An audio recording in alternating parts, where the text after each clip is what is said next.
মৰমৰ ছাত্ৰ-ছাত্ৰীসকল আজি আমি অধ্যয়ন কৰিম তোমালোকৰ সাধাৰণ বিজ্ঞানৰ অষ্টম অধ্যায় এটো হৈছে কি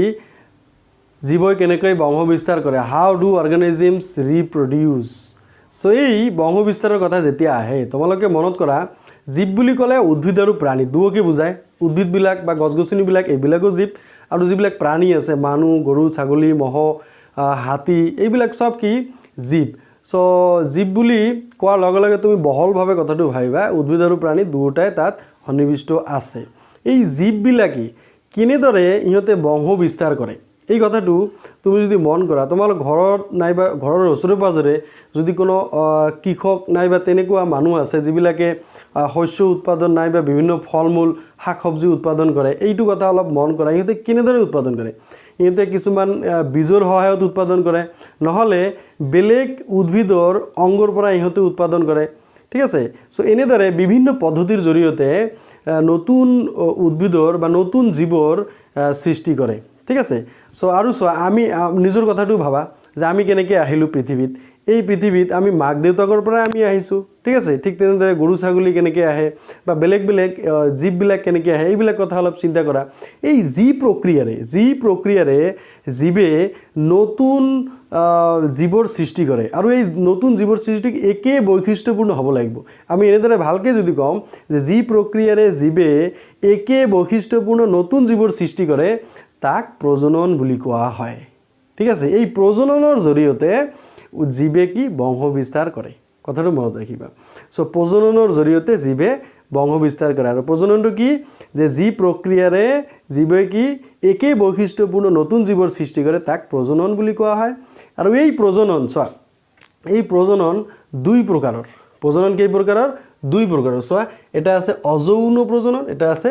যৌন প্ৰজনন যিবিলাক চোৱা এই যে অযৌন আৰু যৌনৰ কাহিনীটো মই কৈছোঁ যে অযৌন প্ৰজননবিলাক হৈছে কি এককোষী জীৱ যিহেতুত কি মাত্ৰ এটা জীৱ জড়িত হৈ থাকে এটা জীৱ চোৱা কিছুমান এনেকুৱা প্ৰজনন তোমালোকে লক্ষ্য কৰা য'ত মাত্ৰ এটা জীৱ জড়িত হৈ থাকে চোৱা তুমি এতিয়া যিমান উদ্ভিদ তুমি ল'ব পাৰা ঠিক আছে যিমান গুপ্তভোজী উদ্ভিদৰ বাহিৰে যিবিলাক উদ্ভিদৰ ফুল আৰু ফল হয় সেইবিলাক উদ্ভিদ বাদে বাকি যিমান উদ্ভিদ আছে সেই উদ্ভিদবোৰ কেনেদৰে ইহঁতে নতুন জীৱ সৃষ্টি কৰে এই বস্তুটো মনত কৰা এইবিলাক হৈছে অযৌন প্ৰজনন য'ত মাত্ৰ এটা জীৱ জড়িত হৈ থাকে ঠিক আছে আৰু যৌন প্ৰজননত চাও আমি কেনেকৈ আহিছোঁ আমি মাক দেউতাকৰ পৰা আহিছোঁ য'ত কি দুটা জীৱ জড়িত হৈ আছে সো এইটো হৈছে কি যৌন প্ৰজনন সো কিছুমান ফুল আৰু ফল থকা যিবিলাক উদ্ভিদ যেনেকুৱা তুমি জবা ফুল ল'ব পাৰা সো এই জবা ফুলটো কি এতে কি পুংজনন আৰু স্ত্ৰী জনন কোষৰ মিলনৰ ফলত এই নতুন প্ৰজাতিৰ সৃষ্টি কৰে সো ইহঁতেও কি যৌন প্ৰজনন পদ্ধতিৰে বংশ বিস্তাৰ কৰে সো যৌন প্ৰজনন কি উদ্ভিদ আৰু প্ৰাণী এই দুটা বস্তুয়ে আমাৰ সিলেবাসত আছে সো এইটো আমি পিছত অধ্যয়ন কৰিম ইন ডিটেইলছত ঠিক আছে আৰু চোৱা এই প্ৰজনন প্ৰক্ৰিয়াত চোৱা ডিএনএ প্ৰতিলিপিকৰণৰ প্ৰয়োজন ডিএনএ প্ৰতিলিপিকৰণ তোমালোকে জানাই ক্লাস 9 ত পাই আহিছা যে বংশগতি চৰিত্ৰৰ বাহক হৈছে জিন আৰু জিনবিলাক ক'ত থাকে ডিএনএ থাকে আৰু এই ডিএনএবোৰ প্ৰতিলিপিকৰণৰ এটা আৱশ্যকতা আছে যদি চোৱা এই ডিএনএ প্ৰতিলিপিকৰণে কি একে বৈশিষ্ট্যপূৰ্ণ জীৱৰ সৃষ্টি কৰে মই কৈছো প্ৰজননত কি একে বৈশিষ্ট্যপূৰ্ণ জীৱৰ সৃষ্টি হয় আৰু এটো কোনে কৰে ডিএনএ প্ৰতিলিপিকৰণে কৰে ঠিক আছে প্ৰতিলিপিকৰণ কি মানে এটা ডিএনএৰ পৰা দুটা ডিএনএ ঠিক আছে যেনেকুৱা জেৰক্স কপি সো এনেকুৱা এটাৰ পৰা দুটা ডিএনএ ওলাই গল সো এতিয়া যেতিয়া কোষ বিভাজন হয় এতিয়া কোষ বিভাজন সাপোজ এটা কোষৰ পৰা দুটা কোষ হলে এটা কোষৰ পৰা কি দুটা কোষ সৃষ্টি হল তেতিয়া কি এই প্ৰতিটো কোষতে সেই ডিএনএটো তোমাৰ কি সন্নিবিষ্ট থাকে যিয়ে কি বংশগতি চৰিত্ৰ বহন কৰে সো ইয়াৰ দুই নম্বৰ আৱশ্যকতা আছে কি বংশানুক্ৰমিকভাৱে চাৰিত্ৰিক বৈশিষ্ট্য বহন কৰিবলৈ ডিএনএ প্ৰতিলিপিকৰণৰ আৱশ্যক সো বংশানুক্ৰমিকভাৱে এই চৰিত্ৰবোৰ কি কোনে বহন কৰে এই ডিএনএ বহন কৰে সেইকাৰণে ইয়াৰ প্ৰতিলিপিকৰণৰ প্ৰয়োজন ঠিক আছে প্ৰতিলিপি মানে নকল কপি মানে এটাৰ পৰা দুটাৰ পৰা চাৰিটা এনেকৈ প্ৰতিলিপিকৰণৰ ইয়াৰ প্ৰয়োজন আছে কিন্তু এটা কথা হৈছে কি এই ডিএনএ প্ৰতিলিপিকৰণত নতুন বা অপত্য জীৱৰ সৃষ্টি হল এইটো আমি গম পালো ইয়াতে কি ভিন্নতা বা বৈসাদৃশ্যতা বা প্ৰকৰণ দেখিবলৈ পোৱা যায় এইটো কি বস্তু এইটো হৈছে চোৱা এই ডিএনএ প্ৰতিলিপিকৰণত অলপ নহয় অলপ কি বিসংগতি থাকি যায় ঠিক আছে সেইকাৰণে ইয়াত কি অলপ ভিন্নতা বা প্ৰকৰণ দেখিবলৈ পোৱা যায় এইটো কি বস্তু চোৱা আৰু এইটো ইয়াৰ এটা আৱশ্যকতাও আছে এইটো লৈ আমি আলোচনা কৰিম প্ৰথমতে আকৌ চাই লোৱা সময় সাপেক্ষে একোটা প্ৰজাতিৰ বৈশিষ্ট্যৰ পৰিৱৰ্তন যিয়ে অভিযোজনত সহায় কৰাৰ লগতে প্ৰজাতিটোক পৰিৱৰ্তিত পাৰিপাৰ্শ্বিক পৰিস্থিতিত বৰ্তি থকাত অৰিহণা যোগায় তাক কি ভিন্নতা বা বৈসাদৃশ্যতা বুলি কোৱা হয় সো ইয়াৰ এটা তোমাৰ ইম্পৰ্টেন্স আছে এইটো হৈছে কি সাপোজ একক জীৱৰ ক্ষেত্ৰত বেছি ইয়াৰ গুৰুত্ব নাই একক জীৱৰ ক্ষেত্ৰত যদি জীৱবিলাক একেই হয় তথাপিও অসুবিধা নাই কিন্তু প্ৰজাতিৰ কাৰণে ভিন্নতাৰ অতিকৈ প্ৰয়োজন কি চোৱা মানুহ এটা প্ৰজাতি এতিয়া মানুহৰ মাজত যদি ভিন্নতা নাথাকে আকৃতিগত যদি ভিন্নতা নাথাকে তেনেহলে সকলো মানুহ দেখাত যদি একেই হৈ যায় কেনেকুৱা এটা পৰিস্থিতিৰ সৃষ্টি হ'ব সব ইমান বিসংগতি হৈ যাব মানে ধৰিলো সকলো মানুহ অমিতাভ বচ্চন হৈ গ'ল সকলো একেই হাইট একেই মানে আকৃতি গঠন তেনেহলে কিমান কেনেকুৱা পৰিস্থিতি সৃষ্টি হ'ব সো এটা সিনিয়ৰ অমিতাভ বচ্চন জুনিয়ৰ অমিতাভ বচ্চন কবা তাৰ পিছত বাকি আৰু কি কবা সো ইটস আমি তো মানুহ কিন্তু আমাৰ মানুহৰ আকৃতিগত এটা পাৰ্থক্য আছে সো আমাৰ দুটা কাণ দুটা চকু এটা নাক এইবিলাক তো ঠিক আছে কিন্তু আমাৰ আকৃতিগত পাৰ্থক্য আছে ইয়াৰ কাৰণ হৈছে ইয়াৰ কাৰণটো হৈছে কি ভিন্নতা বৈসাদৃশ্যতা বা প্ৰকৰণ এই ডিএনএ প্ৰতিলিপিকৰণে এই বৈসাদৃশ্যতা বা প্ৰকৰণ বা ভিন্নতা আনি দিয়ে ঠিক আছে আৰু এইটো একক জীৱৰ ক্ষেত্ৰত ইমান প্ৰয়োজন নাই কিন্তু প্ৰজাতিৰ কাৰণে একোটা প্ৰজাতিৰ কাৰণে ইয়াৰ বিশেষ এটা গুৰুত্ব আছে ঠিক আছে এইটো মনত ৰাখিবা এইখিনিতে চোৱা এই অযৌন প্ৰজননত চোৱা অযৌন প্ৰজননত মাত্ৰ এটা জীৱ জড়িত হৈ থাকে সেই কাৰণে ইয়াৰ কি বৈসাদৃশ্যতা কম ঠিক আছে ইয়াৰ ভিন্নতা কম মাত্ৰ এটা ওয়ান মানে সিঙ্গেল প্যাৰেন্টসৰ পৰা আহে সেই কাৰণে ইয়াৰ বৈসাদৃশ্যতা কম কিন্তু যৌন প্ৰজননত চোৱা দুটা জীৱ জড়িত হৈ থাকে দুটা ঠিক আছে সেই কাৰণে ইয়াৰ বৈসাদৃশ্যতা বেছি থাকে ঠিক আছে ইয়াৰ প্ৰকৰণটো বেছি থাকে আৰু ইয়াতে চোৱা যেহেতু অযৌন প্ৰজনন ইয়াৰ বৈসাদৃশ্যতা কম সো সেই কাৰণে পৰিৱৰ্তিত পৰিৱেশৰ লগত এই নিজকে খাপ খুৱাই কেতিয়াবা চলিব নোৱাৰে আৰু কি যৌন প্ৰজনন যেহেতু বৈসাদৃশ্যতা বেছি থাকে এই কি পৰিৱৰ্তিত পৰিৱেশৰ লগত নিজকে খাপ খুৱাই চলিব পাৰে আৰু পৰিৱৰ্তিত পৰিৱেশৰ লগত নতুন প্ৰজাতি নতুন যিবিলাক জীৱ আহিব এই জীৱবিলাক নতুন নতুন বৈশিষ্ট্যপূৰ্ণ হৈ পৰিৱেশৰ লগত নিজকে খাপ খুৱাই চলিব পাৰে ঠিক আছে এই যৌন প্ৰজননত চোৱা যৌন প্ৰজননত চোৱা ইয়াতে পুংজনন আৰু স্ত্ৰী জনন কোষৰ মিলন হয় এইটো আমি পালোৱে আৰু অযৌন প্ৰজননত পুংজনন আৰু স্ত্ৰী জনন কোষৰ মিলন নহয় মানে কি ইয়াত এটাই জীৱ থাকে আৰু তো তাত কি পুংজনন আৰু স্ত্ৰী জনন কোষৰ মিলন হোৱা প্ৰশ্নটোও নাহে ঠিক আছে এতিয়া চোৱা এই যৌন প্ৰজননত আমি উদ্ভিদ আৰু প্ৰাণী দুটাৰ বিষয়ে আমি আলোচনা কৰিম এইটো পিছৰ পৰ্যায়ত আমি আলোচনা কৰিম ঠিক আছে সো ইয়াতে সপুষ্পক উদ্ভিদ বা গুপ্তভোজী উদ্ভিদৰ যৌন প্ৰজনন আছে যিবিলাকৰ তোমাৰ কি ফুল আৰু ফল হয় প্ৰজনন অংগ থাকে প্ৰাণীৰ ক্ষেত্ৰত অকল আমি মানুহৰ কথাই ইয়াত আলোচনা কৰিম বেলেগ জীৱ যেনেকুৱা গৰু মহ গড় সিংহ এইবিলাকৰ কথা আমি আলোচনা নকৰিম অকল হিউম্যান বিং মানুহৰ কথা আমি আলোচনা কৰিম ঠিক আছে বহুতো বিদ্যালয়ত এইটো নপঢ়ায় দুটা তিনিটা পেজ পঢ়াই বাকি থৈ দিয়ে আমি কিন্তু ইয়াত ইন ডিটেইলছত আমি আলোচনা কৰিম সো ইয়াতে চোৱা অযৌন প্ৰজননত এইখিনিতে কিছুমান পদ্ধতি আছে এই পদ্ধতিৰ বিষয়ে তুমি চোৱা অযৌন প্ৰজননত ইয়াতে 6টা পদ্ধতি তোমাৰ ইয়াতে দিয়া আছে প্ৰথমটো আছে চোৱা দ্বিখণ্ডন বা বিভাজন 2 নম্বৰত বিভংগন 3 নম্বৰত পুনৰ্জীৱন 4 নম্বৰত মুকুলোদগম আৰু 5 নম্বৰত আংগিক বিস্তাৰণ 6 নম্বৰত ৰেণুৰ উৎপত্তি ঠিক আছে এই প্ৰতিটো অযৌন প্ৰজননৰ যি পদ্ধতি আছে সেই পদ্ধতিৰ বিষয়ে আমি ইন ডিটেইলছত এতিয়া আলোচনা কৰিম ঠিক আছে প্ৰথমটো কি আছিল আমাৰ দ্বিখণ্ডন বা বিভাজন চোৱা অযৌন প্ৰজননৰ এই আটাইতকৈ সৰল প্ৰক্ৰিয়া যত কি এককোষী জীৱ এই কথাটো মনত ৰাখিবা কি এককোষী জীৱই কোষৰ দ্বিখণ্ডন বা বিভাজন কৰি দুটা বা ততোধিক জীৱৰ সৃষ্টি কৰে চোৱা ইয়াতে চোৱা এককোষী জীৱ হ'ব লাগিব আৰু কি দ্বিখণ্ডন বা বিভাজন হ'ব পাৰে দ্বিখণ্ডন বা বিভাজন এই কৰি দুটা বা ততোধিক জীৱৰ সৃষ্টি কৰে তাক কি কোৱা হয় দ্বিখণ্ডন বা বিভাজন বুলি কোৱা হয় এতিয়া চোৱা এমিবাৰ ক্ষেত্ৰত উদাহৰণ হিচাপে ল'ব পাৰি এমিবাই দ্বিখণ্ডন প্ৰক্ৰিয়াৰে এই কি বংশ বিস্তাৰ কৰে সো ইয়াতে এটাই এমিবা সো যেতিয়া বংশ বিস্তাৰ কৰে এটাৰ পৰা দুটা এমিবাৰ সৃষ্টি হৈছে ইয়াতে চোৱা প্লাজমোডিয়ামে কি বহু বিভাজন পদ্ধতিৰে বংশ বিস্তাৰ কৰে ই কি ইও এটা একোষী জীৱ এতে চোৱা ই কি এটা মাত্ৰ প্লাজমোডিয়ামে বহুতো প্লাজমোডিয়ামৰ সৃষ্টি কৰিব পাৰে যদি উপযুক্ত পৰিৱেশ ই পায় ঠিক আছে আৰু চোৱা আন কিছুমান একোষী জীৱ কিছুমান চোৱা যে কলাজৰ সৃষ্টিকাৰী লেছমেনিয়া আৰু মেলেৰিয়া সৃষ্টিকাৰী আদ্যপ্ৰাণী প্লাজমোডিয়াম এইবিলাকো একোষী জীৱ ইও কি কৰে দ্বিখণ্ডন পদ্ধতিৰে বংশ বিস্তাৰ কৰে এতে চোৱা কলাজৰ সৃষ্টিকাৰী যেনেকৈ তোমাৰ মেলেৰিয়া সৃষ্টিকাৰী আদ্যপ্ৰাণী প্লাজমোডিয়াম যদি মেলেৰিয়া সৃষ্টিকাৰী এই এতে যদি মহটোৱে কামুৰি দিয়ে তেনেহ'লে এই প্লাজমোডিয়াম আমাৰ ভিতৰত সোমাই গ'ল এই প্লাজমোডিয়ামে কি একে লেথেৰিয়ে দ্বিবিভাজন কৰে চোৱা এই প্ৰথমতে এটাৰ পৰা দুটা হৈ গ'ল ঠিক আছে তাৰপিছত ই আকৌ কণ্টিনিউৱাছ মানে একে লেথেৰিয়ে কেইবাবাৰ মানৰ দ্বিবিভাজনী কৰিয়ে থাকে চ' দুটাৰ পৰা এনেকৈ চাৰিটা হৈ গ'ল ঠিক আছে এনেকৈ ইয়ে কি ভিতৰত এই প্লাজমোডিয়ামৰ সংখ্যা কি বৃদ্ধি কৰি দিয়ে আৰু আমাক কি বিপদত পেলায় চ' এনেদৰে এই মেলেৰিয়া ৰোগ সৃষ্টিকাৰী আদ্যপ্ৰাণী প্লাজমোডিয়ামে কি দ্বিখণ্ডনৰ জৰিয়তে একে লেথেৰিয়ে বিভাজন কৰি বহুতো প্লাজমোডিয়াম সৃষ্টি কৰে চ' এইবিলাক এই দ্বিখণ্ডন বা বিভাজন এককোষী একটা এই বস্তুটো ভেৰি ইম্পৰ্টেণ্ট ই কি এককোষী জীৱৰ ক্ষেত্ৰত এই দ্বিখণ্ডন বা বিভাজন পদ্ধতিটো দেখিবলৈ পোৱা যায় 2 নম্বৰত বিভংগন যি কি ই অজনু প্ৰজননৰ এক প্ৰক্ৰিয়া য'ত এটা জীৱই পৈণত হোৱাৰ পিছত পৈণত মানে কি পূৰ্ণতা প্ৰাপ্তি হোৱাৰ পিছত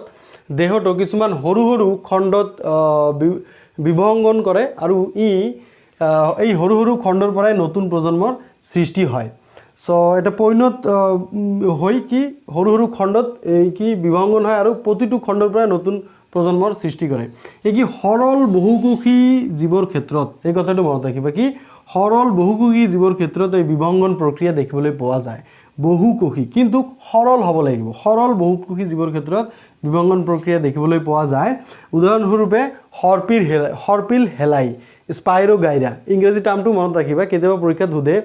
2020 এইটো আহিছিল এইটো কি স্পাইৰোগাইৰা কি কেতিয়াবা ইংৰাজী টাৰ্মটো ডাইৰেক্ট কোশ্চিনত এনেকৈ সুধি দিয়ে যে স্পাইৰোগাইৰা কি চ' এবিধ সৰল বহুকোষী জীৱ ঠিক আছে যি বিভংগন পদ্ধতিৰে বংশ বিস্তাৰ কৰে চ' ইয়াতে এই সৰল হৰ্পিল হেলাই ই কি পানীত থাকে তোমালোকে জানা হেলাইবিলাক পানীত থাকে ই কি এই সৰু সৰু খণ্ডত বিভক্ত হৈ গ'ল আৰু কি প্ৰতিটো খণ্ডৰ পৰাই একোটা নতুন হৰ্পিল হেলাই সৃষ্টি কৰিছে চ' এইটো হৈছে বিভংগন পদ্ধতি যি কি সৰল বহুকোষী জীৱৰ ক্ষেত্ৰত এই বিভংগন পদ্ধতি দেখিবলৈ পোৱা যায় ইয়াতে সৰল বুলি কি কোৱা হৈছে কাৰণ ইহঁতৰ ইমান জটিল নহয় জটিলতা নাই জটিল যিবিলাক বহুকোষী জীৱ ইহঁতৰ আৰু বহুতো কোষৰ সমন্বয়লৈ গঠিত হয় বহুতো কোষ লগ লাগি ইহঁতৰ কলাৰ সৃষ্টি কৰে আৰু বহুতো কলা লগ লাগি বিভিন্ন অংগৰ সৃষ্টি হয় আৰু এই অংগবোৰৰ সমন্বয় ৰক্ষা কৰি ইহঁতে চলাচল কৰে বহুকোষী জীৱৰ ক্ষেত্ৰত চ' এইবিলাক জটিল বহুকোষী জীৱৰ ক্ষেত্ৰত এই পদ্ধতিটোৰ দ্বাৰা বংশ বিস্তাৰ কৰিব নোৱাৰে অকল সৰল বহুকোষী জীৱ যেনেকুৱা হৰ্পিল হেলাইৰ ক্ষেত্ৰত এই বিভংগন পদ্ধতিৰ জৰিয়তে এই কি বংশ বিস্তাৰ কৰে আৰু এইটো কি অজনু প্ৰজননৰ তোমাৰ দ্বিতীয়টো পদ্ধতি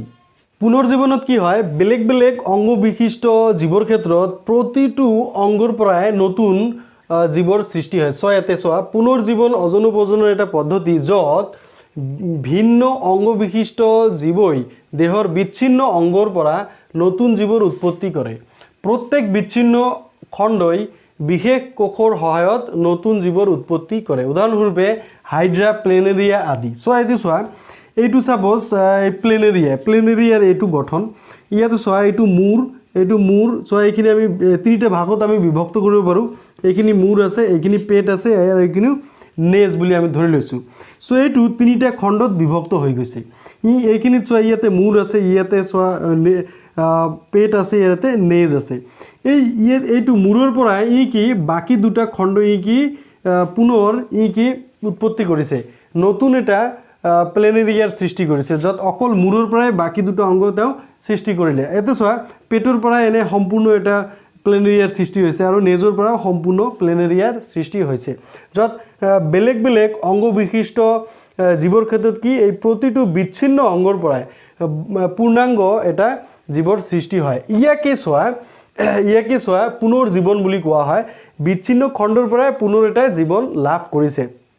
সো এইটো যেহেতু এটা জীৱৰ পৰাই বহুতো জীৱ পাইছোঁ সো এইটোক প্লেনেৰিয়াৰ বহু বিভাজন বুলিও কোৱা হয়। বহু বিভাজন কিয় আমি জানো এটা জীৱৰ পৰা যেতিয়া বহুতো জীৱ সৃষ্টি হয় তাক বহু বিভাজন বুলি কোৱা হয়। এইটো হৈছে প্লেনেৰিয়াৰ বহু বিভাজন আৰু এই প্লেনেৰিয়াৰ বহু বিভাজনটো কি এই পদ্ধতিটো কি পুনৰ্জীৱন বুলি কোৱা হয়, য'ত কি প্ৰতিটো বিচ্ছিন্ন অংগৰ পৰাই নতুন জীৱৰ সৃষ্টি হৈছে। ঠিক আছে, এইটো হৈছে কি পুনৰ্জীৱন। আৰু আগৰ যিটো আমি পাইছিলোঁ হৰ্পিল হেলাইৰ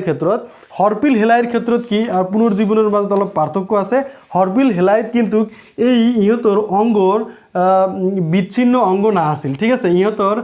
ভিন্ন অংগ বিশিষ্ট জীৱ এইটো হৰ্পিল হেলাই কিন্তু ভিন্ন অংগ বিশিষ্ট জীৱ নাছিল। গোটেইখিনি ইহঁতৰ একে ধৰণৰ কোষৰ দ্বাৰা ইহঁতে তৈয়াৰী আছিল। কিন্তু প্লেনেৰিয়াৰ ক্ষেত্ৰত চোৱা ইয়াতে তিনিটা বেলেগ বেলেগ ধৰণৰ ইয়াতে অংগ দেখিবলৈ পোৱা যায়। সো হৰ্পিল হেলাইৰ আৰু প্লেনেৰিয়াৰ মাজত এইটোৱে ডিফাৰেঞ্চ যে হৰ্পিল হেলাইত কি বেলেগ বেলেগ অংগ নাথাকে আৰু কি প্লেনেৰিয়াৰ ক্ষেত্ৰত কি বেলেগ বেলেগ অংগ থাকে। সেইকাৰণে প্লেনেৰিয়াৰ এইটো কি পুনৰ্জীৱন বুলি কোৱা হয় আৰু হৰ্পিল হেলাইটো এইটো কি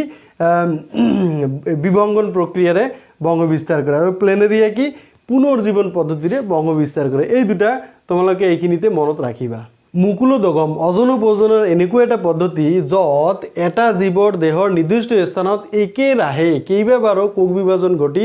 টেমুনাৰ সৃষ্টি কৰে আৰু এইবোৰ পূৰঠ হোৱাৰ পিছত মাতৃজীৱ দেহৰ পৰা বিচ্ছিন্ন হৈ যায় আৰু স্বতন্ত্ৰ জীৱত পৰিণত হয়। ইয়াকে মুকুলোদগম বুলি কোৱা হয় আৰু ইয়াৰ উদাহৰণ হিচাপে ল'ব পাৰোঁ হাইড্ৰা, ইষ্ট। ঠিক আছে, সো ইয়াতে মই হাইড্ৰাৰ এটা ছবি দিছোঁ। ইয়াতে এইটো চোৱা হাইড্ৰা, ইয়াৰ বিভিন্ন অংগ বিশিষ্ট জীৱ হয় এইটো। সো ই কি তোমাৰ যিকোনো এটা স্থানত কি একেলেথেৰিয়ে বহুবাৰ কোষ বিভাজন হ'লে ই লাহে লাহে কি ডাঙৰ হ'বলৈ ধৰে। ঠিক আছে, যেতিয়া ডাঙৰ হ'ব আৰু এটা সময়ত যেতিয়া ই পূৰ্ণতা প্ৰাপ্তি হ'ব তেতিয়া কি এই মাতৃজীৱৰ পৰা বা মাতৃকোষৰ পৰা কি পৃথক হৈ যাব। ঠিক আছে, এনেকৈ এইটো পৃথক হৈ যাব, পৃথক হৈ এটা স্বতন্ত্ৰ জীৱৰ সৃষ্টি কৰিব, স্বতন্ত্ৰ হাইড্ৰাৰ সৃষ্টি কৰিব। ঠিক আছে, সো ইয়াকে কোৱা হয় মুকুলোদগম, য'ত কি নিৰ্দিষ্ট স্থানত একেলেথেৰিয়ে কেইবাবাৰো কোষ বিভাজনৰ ফলত এই কি বিকাশ হৈ পূৰ্ণতা প্ৰাপ্তি হোৱাৰ পিছত মাতৃজীৱৰ পৰা পৃথক হৈ এটা স্বতন্ত্ৰ জীৱৰ সৃষ্টি কৰে। এতিয়া চোৱা এই হাইড্ৰাটোক সো ইয়াতে আগত যে পুনৰ্জীৱন পাইছিলোঁ পুনৰ্জীৱনতো হাইড্ৰাৰ উদাহৰণটো দিয়া আছে। সো এইটো হাইড্ৰাটো পুনৰ্জীৱনো হয়। ই কি হাইড্ৰা বেলেগ বেলেগ অংগ বিশিষ্ট জীৱ আৰু হাইড্ৰাক টুকুৰা কৰি দিলে প্ৰতিটো টুকুৰাৰ পৰা কি ই কি নতুন জীৱৰ নতুন এটা হাইড্ৰা সৃষ্টি কৰিব পাৰে। সো ই কি পুনৰ্জীৱন পদ্ধতিৰেও বংশ বিস্তাৰ কৰে আৰু এইটো যিহেতু এই মুকুলৰ জৰিয়তেও বংশ বিস্তাৰ কৰে সেইকাৰণে ইয়াক কি মুকুলোদগম বুলিও কোৱা হয়। ঠিক আছে, সো ইষ্টৰ ক্ষেত্ৰত চোৱা ইষ্টটো তেনেকুৱা এনেকৈ প্ৰথম টেমুনাৰ সৃষ্টি কৰে। সো ইষ্টৰটো আৰু শৃংখল থাকে, এনেকৈ বহুত শৃংখল থাকে। এই প্ৰতিটো শৃংখলৰ যিবিলাক ইহঁতে কি টেমুনাৰ সৃষ্টি কৰে আৰু ইহঁতে এই টেমুনাৰ পৰা কি এই মাতৃকোষৰ পৰা যেতিয়া বিচ্ছিন্ন হৈ যায় এতিয়া তেনেকৈ এই কি হাইড্ৰাৰ সৃষ্টি কৰে। সো ইষ্ট আৰু হাইড্ৰা এই কি এই বিশেষ কিছুমান অংগত একেলেথেৰিয়ে বহুবাৰ কোষ বিভাজনৰ ফলত ই কি টেমুনাৰ সৃষ্টি কৰে আৰু এই টেমুনা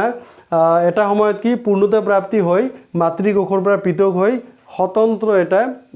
জীৱৰ সৃষ্টি কৰে। এই পদ্ধতিক হাইড্ৰা বা সেই পদ্ধতিক মুকুলোদগম বুলি কোৱা হয়। এইবিলাক কথা মনত ৰাখিবা, এইটো ভেৰি ইম্পৰ্টেণ্ট হয়। এই মুকুলোদগম পদ্ধতিটো ভেৰি ইম্পৰ্টেণ্ট। তোমালোকে যদি লাষ্ট ইয়াৰৰ কুৱেশ্যন পেপাৰ চাবা তেতিয়া মুকুলোদগম এইটো চমু টকা শ্বৰ্ট নোট আহিয়ে থাকে আৰু প্ৰতিটো এই অজন প্ৰজনন পদ্ধতিৰ যিবিলাক উদাহৰণ দিয়া আছে এই উদাহৰণবিলাক তোমালোকে মনত ৰাখিবা। এই উদাহৰণবিলাক পৰীক্ষাত আহে যে এই যিকোনো জীৱৰ নাম দি দিব। ছাপ'জ ইষ্টে কি পদ্ধতিৰে বংশ বিস্তাৰ কৰে তুমি এইটো ক'ব লাগিব কি মুকুলোদগম। ঠিক আছে, যেনেকুৱা হৰ্পিল হেলাই বিভংগন, তাৰপিছত তোমাৰ প্লেনেৰিয়া। ছাপ'জ এইটো প্লেনেৰিয়াৰ উদাহৰণটো কৈ দিলে যে প্লেনেৰিয়া কোনটো অজন প্ৰজনন পদ্ধতিৰে বংশ বিস্তাৰ কৰে, এইটো আছিল কি পুনৰ্জীৱন পদ্ধতিৰে বংশ বিস্তাৰ কৰে। এনেদৰে প্ৰতিটো যি উদাহৰণ আমি পালোঁ প্ৰতিটো উদাহৰণ তোমালোকে ভালদৰে মনত ৰাখিবা। আংগিক বিস্তাৰণ চোৱা, ই কি অজন প্ৰজনৰ এনেকুৱা এটা পদ্ধতি য'ত উদ্ভিদৰ কিছুমান অংশ যেনে মূল, কাণ্ড আৰু পাতৰ পৰা উপযুক্ত পৰিৱেশত নতুন উদ্ভিদৰ বিকাশ কৰে। মূল, কাণ্ড আৰু পাতৰ পৰা এই তিনিটা বস্তু মনত ৰাখিব। মূল, কাণ্ড আৰু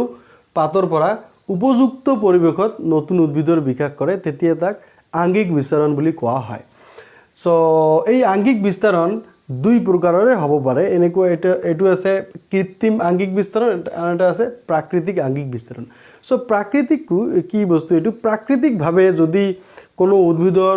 মূল কাণ্ড আৰু পাতৰ পৰা নতুন উদ্ভিদৰ উৎপত্তি হয় তেনেহ'লে তাক প্ৰাকৃতিক আংগিক বিস্তাৰণ বুলি কোৱা হয় যেনেকুৱা দুপৰ টেঙাৰ পাতৰ পৰা তোমাৰ কি নতুন উদ্ভিদৰ মানে গজালি ওলায় তেতিয়া তাক কি প্ৰাকৃতিক আংগিক বিস্তাৰণ বুলি কোৱা হ'ব আৰু এই আংগিক বিস্তাৰণ আমি কৃত্ৰিমভাৱেও কৰিব পাৰি যেনেকুৱা তুমি জোৰ কলম নাইবা তৰপীয়া পদ্ধতি আৰু এটা আছে যে কলা কৰ্ষণ ঠিক আছে কলা কৰ্ষণ সো এই পদ্ধতিবিলাকৰ জৰিয়তে আমি কৃত্ৰিমভাৱেও আংগিক বিস্তাৰণ কৰিব পাৰি সো জোৰ কলম কি তোমালোকে জানা কলম দিয়া পদ্ধতি এতে কি উদ্ভিদৰ কাণ্ডত গোবৰ নাইবা মাটিৰে বান্ধি দিলে কেইদিনমান পিছত তাৰ পৰা গজালি ওলায় তেতিয়া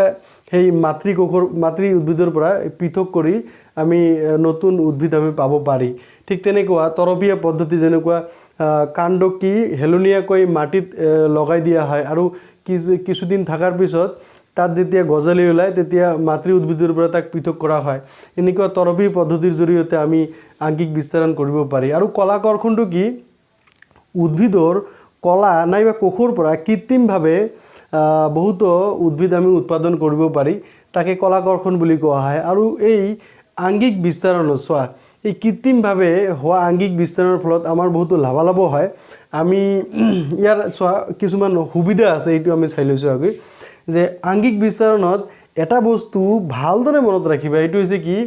মূল কাণ্ড আৰু পাত এই তিনিটা বস্তুৰ পৰাই মানে ই কি নতুন প্ৰজাতিৰ নতুন উদ্ভিদৰ সৃষ্টি হ'ব লাগিব যদি ফল নাইবা ফুলৰ পৰা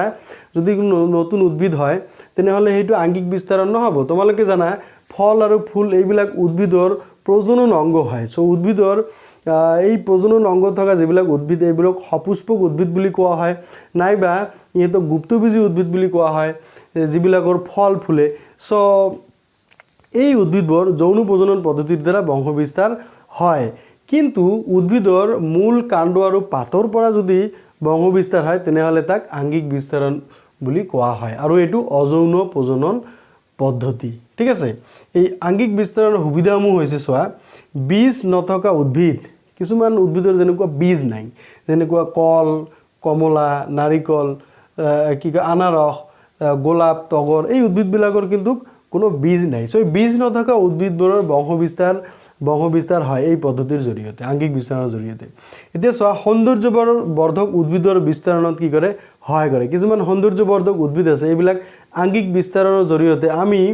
যিকোনো সময়তে পাব পাৰি আৰু যিমান সংখ্যক আমাৰ প্ৰয়োজন সিমান সংখ্যকে আমি পাব পাৰি কলা কৰ্ষণৰ জৰিয়তে আমি এই নতুন উদ্ভিদৰ আমি উৎপাদন কৰিব পাৰি কৃত্ৰিমভাৱে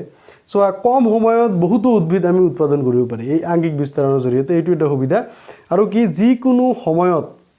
প্ৰয়োজন অনুসৰি আমি উদ্ভিদ পাব পাৰি ঠিক আছে আৰু চোৱা আংগিক বিস্তাৰণৰ কিছুমান অসুবিধাও আছে এইটো হৈছে কি নতুন প্ৰজাতিৰ উৎপত্তিত সহায় নকৰে এই আংগিক বিস্তাৰণত যেহেতু একে বৈশিষ্ট্যপূৰ্ণ অপত্য জীৱৰ সৃষ্টি হয় তাত কি নতুন মানে বৈশিষ্ট্যপূৰ্ণ জীৱ পোৱাটো অসম্ভৱ বুলি ক'ব পাৰি আৰু এনেও আমি জানো কি অযৌন প্ৰজনন পদ্ধতিত এটা জীৱ জড়িত হৈ থাকে আৰু য'ত কি বৈসাদৃশ্যতা কম দেখিবলৈ পোৱা যায় সেইকাৰণে আংগিক বিস্তাৰণত কি নতুন প্ৰজাতিৰ উৎপত্তিত কি সহায় নকৰে 2 নম্বৰত কি মাতৃ উদ্ভিদজোপাত ৰোগ সৃষ্টি হলে অপত্য উদ্ভিদবোৰলৈও এই ৰোগ কি সংক্ৰমিত হয় এতিয়া মাতৃ উদ্ভিদজোপা সাপোজ কিবা ৰোগত আক্ৰান্ত হৈছে তেনেহ'লে এই অপত্য উদ্ভিদজোপাও সেই ৰোগত আক্ৰান্ত হ'ব সো এইবিলাক হৈছে আংগিক বিস্তাৰণৰ কিছুমান অসুবিধা পৰীক্ষাত কিন্তু এই আংগিক বিস্তাৰণৰ সুবিধা আৰু অসুবিধা আহে সো তোমালোকে এটা কথাই মনত ৰাখিবা এইটো কি উদ্ভিদৰ মূল কাণ্ড আৰু পাতৰ পৰা যেতিয়া অপত্য উদ্ভিদৰ সৃষ্টি হয় বা নতুন উদ্ভিদৰ সৃষ্টি হয় তেতিয়াহে তাক আমি আংগিক বিস্তাৰণ বুলি কম ঠিক আছে সো এই দুই প্ৰকাৰ কৃত্ৰিম আৰু প্ৰাকৃতিক সো কৃত্ৰিমটো মই ক'লোৱে জোৰ কলম তৰপী আৰু কলা কৰ্ষণ এই কলা কৰ্ষণৰ পৰীক্ষাত আহে যে কলা কৰ্ষণ কি আৰু ইয়াৰ সুবিধা আৰু অসুবিধা লিখা সো কলা কৰ্ষণত তুমি সুবিধা আৰু অসুবিধা এনেকৈ লিখিব পাৰা যে কলা কৰ্ষণ হৈছে আংগিক বিস্তাৰণৰ এটা কৃত্ৰিম পদ্ধতি যি পদ্ধতিৰ জৰিয়তে উদ্ভিদৰ কোষ নাইবা কলাৰ পৰা কৃত্ৰিমভাৱে আমি বহুতো উদ্ভিদ আমি সৃষ্টি কৰিব পাৰি সো ইয়াকে কলাকৰ্ষণ বুলি কোৱা হয় আৰু এই কলাকৰ্ষণৰ সুবিধাবোৰ হৈছে এই কি যিকোনো সময়তে আমি বহুতো উদ্ভিদ আমি উৎপাদন কৰিব পাৰি সৌন্দৰ্যবৰ্ধক উদ্ভিদ আমি কলাকৰ্ষণৰ জৰিয়তে আমি পাব পাৰি আৰু কি তোমাৰ কি কম সময়ৰ ভিতৰত বহুতো উদ্ভিদৰ আমি উৎপাদন কৰিব পাৰি সো এই আংগিক বিস্তাৰৰ যিবিলাক সুবিধা এইবিলাকেই কলাকৰ্ষণৰ সুবিধা আৰু এই আংগিক বিস্তাৰৰ অসুবিধাবিলাকো কলাকৰ্ষণৰ অসুবিধা সো এনেদৰে তোমালোকে পৰীক্ষাত লিখিব পাৰা সো আংগিক বিস্তাৰৰ এটা ভেৰি ভেৰি ইম্পৰ্টেণ্ট পদ্ধতি অযৌন প্ৰজননৰ ক্ষেত্ৰত যাৰ পৰা কি পৰীক্ষাত কোশ্চিন আহিয়ে থাকে ৰেণুৰ উৎপত্তি চোৱা ই অযৌন প্ৰজননৰ এটা পদ্ধতি য'ত উদ্ভিদৰ ৰেণু বুলি কোৱা প্ৰজনন অংগিকাবিলাকত থকা ৰেণুৰ পৰা নতুন জীৱৰ উৎপত্তি হয় এতে উদ্ভিদৰ যেনেকুৱা তুমি ৰাইজোপছ তুমি ল'ব পাৰা ৰাইজোপছত কি এইটো কি এইবিলাক কি ৰেণুধানী ঠিক আছে য'ত ৰেণু থাকে তাক কি কোৱা হয় ৰেণুধানী বুলি কোৱা হয় এই ৰেণুধানীত বহুতো ৰেণু থাকে ৰেণুধানীত কি থাকে বহুতো ৰেণু থাকে এই ৰেণুৰ পৰা কি একোটা উদ্ভিদৰ সৃষ্টি কৰিব পাৰে সো এই ৰেণুৰ উৎপত্তি যেহেতু ৰেণুধানীত থকা ৰেণুৰ পৰা হয় আৰু ৰেণুধানীটো এটা প্ৰজনন অংগ হয় উদ্ভিদৰ এই ৰেণুধানীৰ পৰা বহুতো ৰেণু যেহেতু তাত থাকে সেইকাৰণে আমি একে সময়তে বহুতো জীৱ আমি পাব পাৰি সো ৰেণুৰ দ্বাৰা উৎপত্তি হোৱা জীৱৰ ক্ষেত্ৰত কিছুমান সুবিধাও আছে যেনেকুৱা এই ৰেণুবোৰ বহুত দূৰলৈ বিস্তৃত হ'ব পাৰে সেইকাৰণে ইয়াৰ এটা এডভান্টেজ আছে যে ই বহুত দূৰলৈ বিস্তৃত হ'ব পাৰে আৰু এই ৰেণুবোৰ ডাঠ আৱৰণৰ দ্বাৰা আবৃত হৈ থাকে সেইকাৰণে এই প্ৰতিকূল পৰিৱেশতো ই জীয়াই থাকিব পাৰে ঠিক আছে সো এইবোৰ হৈছে ইয়াৰ সুবিধা সো এইবিলাক আমাৰ আছিল কি অযৌন প্ৰজনন পদ্ধতিৰ বিভিন্ন অযৌন প্ৰজননৰ বিভিন্ন পদ্ধতি প্ৰথমতে আমি পালোঁ যেনেকৈ এক নম্বৰত কি পাইছোঁ এক নম্বৰত পাইছোঁ আমি কি দ্বিখণ্ডন বা বিভাজন ঠিক আছে দ্বিখণ্ডন বা বিভাজন দুই নম্বৰত পালোঁ কি আমি বিভংগন তিনি নম্বৰত পালোঁ কি আমি পুনৰ্জীৱন তাৰপিছত চাৰি নম্বৰত পালোঁ কি আমি মুকুলোদগম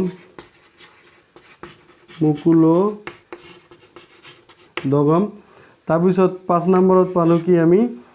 আংগিক বিস্তাৰণ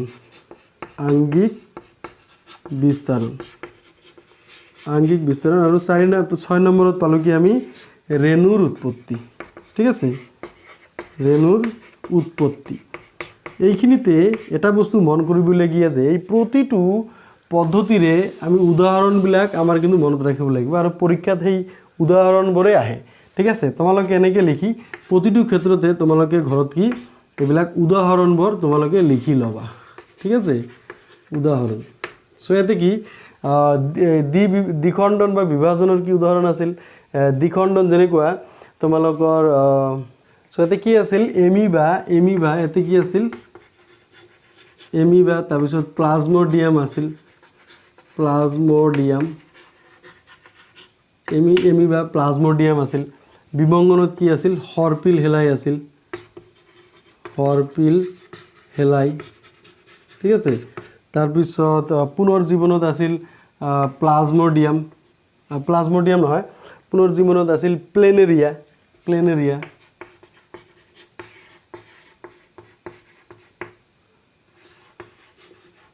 পুনৰ্জীৱনত আছিল কি প্লেনেৰিয়া এই হ্ৰস্বইকাৰ হ'ব প্লেনেৰিয়া আৰু তাৰপিছত কি আছিল মুকুলোদগমত কি আছিল হাইড্ৰা তাৰপিছত আংগিক বিস্তাৰণত আমি বিভিন্ন উদ্ভিদ পাইছোঁ এনেকৈ ৰেণুৰ উৎপত্তিত আমি কি পালোঁ ৰাইজোপছ সো এইবিলাক মনত ৰাখিবা এই যে হাইড্ৰা আছে হাইড্ৰা প্লেনেৰিয়া এই প্লেনেৰিয়া তাৰপিছত এই হাইড্ৰা এই প্লাজমোডিয়াম এইবিলাক চোৱা এইবিলাক বহু বিভাজনো হয় ঠিক আছে বহু বিভাজনত কি য'ত এটা কোষৰ পৰা কি বহুতো কোষ সৃষ্টি হ'ব পাৰে তাক কি বহু বিভাজন কয় সো বহু বিভাজনত তোমাৰ এই যে প্লাজমোডিয়াম প্লেনেৰিয়া হাইড্ৰা গোটেইকেইটা বহু বিভাজনে হয় সো কিন্তু এই প্লেনেৰিয়াৰ ক্ষেত্ৰত যেহেতু ভিন্ন অংগৰ পৰা একোটা জীৱৰ সৃষ্টি হয় আৰু কি এই ভিন্ন অংগ বিশিষ্ট জীৱ সো ইয়াৰ প্ৰতিটো বিচ্ছিন্ন অংগৰ পৰা এটা নতুন উদ্ভিদৰ সৃষ্টি হয় সেইকাৰণে তাক পুনৰ্জীৱন বুলি কোৱা হয় আৰু হাইড্ৰা এটি মুকুলৰ পৰা মুকুলোদগম বুলি কিয় হয় ইয়াতে মুকুলৰ পৰা ঠিক আছে মুকুলৰ পৰা এই কি নতুন উদ্ভিদৰ সৃষ্টি হয় মুকুল কি একেলেথাৰিয়ে এটা ঠাইত কোষ বিভাজন হয় টেমুনাৰ সৃষ্টি কৰে এই টেমুনাক মুকুল বুলি কোৱা হয় আৰু এই মুকুলটো যেতিয়া পূৰ্ণতা প্ৰাপ্তি হয় তেতিয়া এই কি মাতৃকোষৰ পৰা বিচ্ছিন্ন হৈ এটা নতুন স্বতন্ত্ৰ উদ্ভিদৰ সৃষ্টি কৰে সো তাক মুকুলোদগম এইটো হাইড্ৰা সো হাইড্ৰাক আকৌ টুকুৰা টুকুৰ কৰি থলে তাৰ পৰা আকৌ বহুতো হাইড্ৰা উৎপাদন হ'ব পাৰে সো সেইকাৰণে ইয়াক পুনৰ বিভাজন পদ্ধতিত থকা বুলিও কোৱা হয় সো আংগিক বিস্তাৰণ চোৱা তোমালোকে জানাই যে এইবিলাক মূল কাণ্ড আৰু পাত এইবোৰৰ পৰা যেতিয়া উদ্ভিদৰ উৎপাদন হয় তেতিয়া তাক কি কোৱা হয় আংগিক বিস্তাৰণ মূল কাণ্ড আৰু পাত ঠিক আছে মূল কাণ্ড আৰু পাত এতে চোৱা আলুৰ কথাটো চোৱা এতে সাপোজ এইটো আলু আছে সো আলুটো মূল নে কাণ্ড ভাবাচোন এবাৰ যে এইটো কিন্তু মাটিৰ তলত থাকে ঠিক আছে সো কিন্তু যদিও এইটো মাটিৰ তলত থাকে এই কিন্তু এইটো মানে মূল নহয় এইটো কি কাণ্ড বুলি কোৱা হয় ঠিক আছে কাৰণ চোৱা যিবিলাক মূল আছে তুমি যিকোনো বস্তু ইহঁতৰ পৰা কিন্তু হিপা ওলায় এনেকৈ হিপা ওলায় সো এই আলুৰ পৰা কিন্তু তেনেকুৱা হিপা নোলায় সো আলুৰ পৰা কি যদি তুমি কাটি থোৱা কেতিয়াবা প্ৰতিকূল পৰিৱেশত ইয়াৰ পৰা চোৱা এনেকৈ সেউজীয়া কিছুমান দেখিবলৈ পোৱা যায় আৰু তাৰ পৰা গজালি ওলায় ঠিক আছে সো এইটো এটা কাণ্ড সো আলুটো হৈছে কাণ্ড সো প্ৰতিটো যি অযৌন প্ৰজননৰ যিবিলাক আমি পদ্ধতি পালোঁ এই প্ৰতিটো পদ্ধতিৰে তুমি উদাহৰণবিলাক তোমালোকে মনত ৰাখিবা এতিয়া আমি যৌন প্ৰজননৰ বিষয়ে অধ্যয়ন কৰিম সো যৌন প্ৰজনন চোৱা প্ৰাণী আৰু উদ্ভিদ দুয়োৰে ক্ষেত্ৰত যৌন প্ৰজনন দেখিবলৈ পোৱা যায় সো প্ৰাণীৰ ক্ষেত্ৰত অকল আমি মানুহৰ যৌন প্ৰজননটোৰ বিষয়ে আমি আলোচনা কৰিম আৰু উদ্ভিদৰ ক্ষেত্ৰত মানে সপুষ্পক উদ্ভিদত হোৱা যৌন প্ৰজনন অৰ্থাৎ গুপ্তবীজী যিবিলাক উদ্ভিদৰ মানে ফল ফুল এইবিলাক হয় সেই উদ্ভিদৰ যৌন প্ৰজনন কেনেকুৱা ধৰণৰ হয় সেই বিষয়ে আমি অধ্যয়ন কৰিম সো প্ৰথমতে আমি উদ্ভিদৰ যৌন প্ৰজননটো চাই লওঁ তাৰপিছত আমি মানুহৰ যৌন প্ৰজননটো চাম তো এতিয়া চোৱা এই যৌন প্ৰজননত তোমালোকে জানা ইয়াৰ আগতে মই কৈছোঁ যে দুটা জীৱ জড়িত হৈ থাকে আৰু অযৌন প্ৰজননত মাত্ৰ এটা জীৱ জড়িত হৈ থাকে যেহেতু যৌন প্ৰজননত দুটা জীৱ জড়িত থাকে সো ইয়াত কি বৈসাদৃশ্যতা বা ভিন্নতা দেখিবলৈ পোৱা যায় আৰু অযৌন প্ৰজননত যেহেতু এটা জীৱ জড়িত থাকে সেইকাৰণে কি ইয়াত কি অলপ বৈসাদৃশ্যতা কম থাকে আৰু চোৱা অযৌন প্ৰজননত কি পুংজনন আৰু স্ত্ৰী জনন কোষৰ কোনো মিলন নহয় যৌন প্ৰজননত পুংজনন আৰু স্ত্ৰী জনন কোষৰ মিলন হয় সো এই মিলনটো কেনেকুৱা ধৰণৰ মিলন হয় সো সেই বিষয়ে এতিয়া আমি অধ্যয়ন কৰিম সো তাৰ আগত মই সপুষ্পক উদ্ভিদ বা গুপ্তবীজী উদ্ভিদৰ এপাহ ফুলৰ মানে দীৰ্ঘচ্ছেদ মই লৈছোঁ ইয়াত তোমাক কেতিয়াবা পৰীক্ষাত আহে এইটো মানে এপাহ ফুলৰ মানে দীৰ্ঘচ্ছেদ আঁকি বিভিন্ন অংশসমূহ চিনাক্তকৰণ কৰা চোৱা এই ফুলৰ দীৰ্ঘচ্ছেদ যদি যেতিয়া আঁকিবা ইয়াত প্ৰধানতঃ চাৰিটা ইয়াৰ প্ৰধান অংশ আছে এইকেইটা হৈছে কি চোৱা এই যে বেটুপাত এই যে তিনিটা পাত ওলাইছে যে এইকেইটা হৈছে বেটুপাত তাৰপিছত এইটো পাহি বা দল বাকী এই যে যিবিলাক থাকে এইটো চাৰিওফালে এইবিলাক হৈছে কি পাহি বা দলমণ্ডল বুলি ক'ব পাৰোঁ সো বহুতকেইটা দল লগ লাগি দলমণ্ডল হয় এই দুটা গ'ল বেটুপাত পাহি বা দল গ'ল তাৰপিছত এই যে পুংকেশৰ মানে পুংজনন অংগ সো উদ্ভিদৰ এতে চোৱা এই যে পুংজনন অংগটো আমাৰ ওলাই পৰিল সো ইয়াতে পুংকেশৰ বুলিও কোৱা হয় সো কি এই যে পৰাগধানী আৰু পুংদণ্ড সো এই দুটা মিলি হৈছে কি পুংকেশৰ ঠিক আছে সো এই পৰাগধানীত পৰাগ ৰেণুবোৰ থাকে পৰাগধানীত কি থাকে পৰাগ ৰেণু থাকে এইটো মনত ৰাখিবা আৰু এই পৰাগধানীটো কি হৈছে কি উদ্ভিদৰ পুংকেশৰ বা পুং প্ৰজনন অংগ এতিয়া এইটো গ'ল আৰু চোৱাই যে স্ত্ৰী কেশৰ আছে স্ত্ৰী প্ৰজনন অংগও আছে উদ্ভিদৰ ক্ষেত্ৰত এইটো স্ত্ৰী প্ৰজনন অংগ এই তিনিটা মই ইয়াতে যে ইয়াতে ব্ৰেকেট দি মই দেখুৱাই দিছোঁ এই গৰ্ভমুণ্ড গৰ্ভদণ্ড গৰ্ভাশয় চোৱা গৰ্ভমুণ্ডটো এই যে একেবাৰে ওপৰৰ যিটো অংশ এইটো হৈছে গৰ্ভমুণ্ড মই ইয়াতে অলপ ডাঙৰকৈ মই দেখুৱাবলৈ চেষ্টা কৰিছোঁ চোৱা এইটো হৈছে গৰ্ভমুণ্ড ঠিক আছে আৰু চোৱা এইখিনি হৈছে গৰ্ভমুণ্ড ঠিক আছে আৰু ইয়াৰ পৰা এইখিনি হৈছে কি গৰ্ভদণ্ড সো এইটো গৰ্ভদণ্ড আৰু গৰ্ভাশয় ইয়াৰ পৰা এই গোটেইখিনি এইখিনি হৈছে কি গৰ্ভাশয় সো স্ত্ৰী কেশৰ বা স্ত্ৰী প্ৰজনন অংগ আমি তিনিটা পালোঁ উদ্ভিদৰ ক্ষেত্ৰত কি স্ত্ৰী প্ৰজনন অংগ কেইটা তিনিটা এইকেইটা পৰীক্ষাত কেতিয়াবা আহে যে উদ্ভিদৰ স্ত্ৰী প্ৰজনন অংগকেইটা কি কি সো তুমি কি লিখিবা যে গৰ্ভমুণ্ড গৰ্ভদণ্ড গৰ্ভাশয় আৰু উদ্ভিদৰ পুংজনন অংগ বা পুংকেশৰ বৰ কি কি সো এইটো হৈছে কি পৰাগধানী আৰু পুংদণ্ড সো পৰাগধানীত কি থাকে পৰাগ ৰেণুবোৰ থাকে যদি একেপা ফুলতে পুংকেশৰ আৰু স্ত্ৰীকেশৰ দুও উপস্থিত থাকে তেনেহলে তাক উভয় লিঙ্গী ফুল বুলি কোৱা হয় উভয় লিঙ্গী ঠিক আছে উভয় লিঙ্গী যদি একেপা ফুলতে পুংকেশৰ আৰু স্ত্ৰীকেশৰ দুও থাকে যেনেকুৱা তোমাৰ সৰিয়হ ঠিক আছে সৰিয়হ তাৰপিছত জবা এইবিলাক হৈছে কি উভয় লিঙ্গী মানে দুটা পুং প্ৰজনন অংগও থাকে স্ত্ৰী প্ৰজনন অংগও থাকে আৰু যদি যিকোনো এটা উপস্থিত থাকে হয় স্ত্ৰী প্ৰজনন অংগ উপস্থিত থাকিব নহয় পুং প্ৰজনন উপস্থিত থাকিব এনেকুৱা কিছুমান ফুল আছে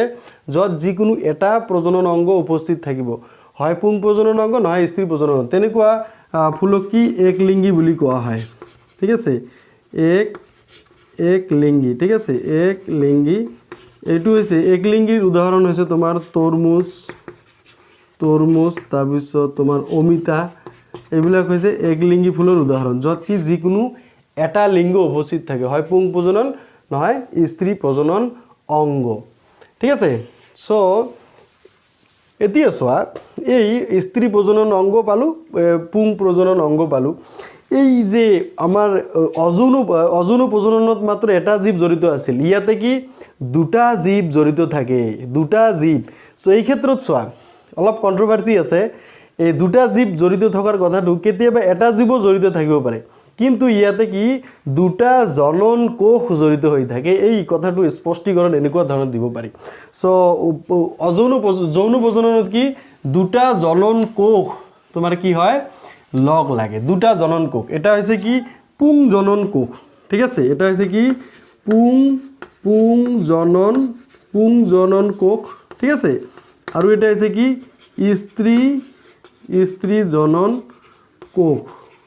স্ত্ৰী জনন কোষ সো ইয়াতে চোৱা আমি এই পুং জনন কোষটো কি পাইছোঁ সো পুং জনন কোষটো এই যে পুংকেশৰত থাকে এই পৰাগধানীত পৰাগ ৰেণু থাকে নহয় এই পৰাগধানীত থকা পৰাগ ৰেণুটো হৈছে তোমাৰ কি পুং জনন কোষ আৰু এই পৰাগ ৰেণুত কি পুং জনন কোষ তো থাকে বুলি আমি ক'ব পাৰোঁ আৰু চোৱা স্ত্ৰী জনন কোষ ক'ত থাকে এই যে গৰ্ভাশয় আছে গৰ্ভাশয়ত স্ত্ৰী জনন কোষটো থাকে ইয়াতে মই অলপ ডাঙৰকৈ মই জুম কৰি দেখুৱাবলৈ মই চেষ্টা কৰিছোঁ চোৱা এইটো চোৱা এইটো সৰু বিন্দুটো এই যে পুং জনন কোষ এনেকৈ সোমাই আহিছে ঠিক আছে সো এনেকৈ পুং জনন কোষ সাপোজ এইটো আমি এন বুলি ধৰিছোঁ এইটো যদি এন হয় সো ইয়াতে লগ লাগি কি হয় এইটো যোজন কোষ সৃষ্টি কৰে এইটো কি হ'ব যোজন কোষ ঠিক আছে যোজন কোষ এইটো মনত ৰাখিবা যোজন কোষটো দ্বিগুণীয়া কোষ হয়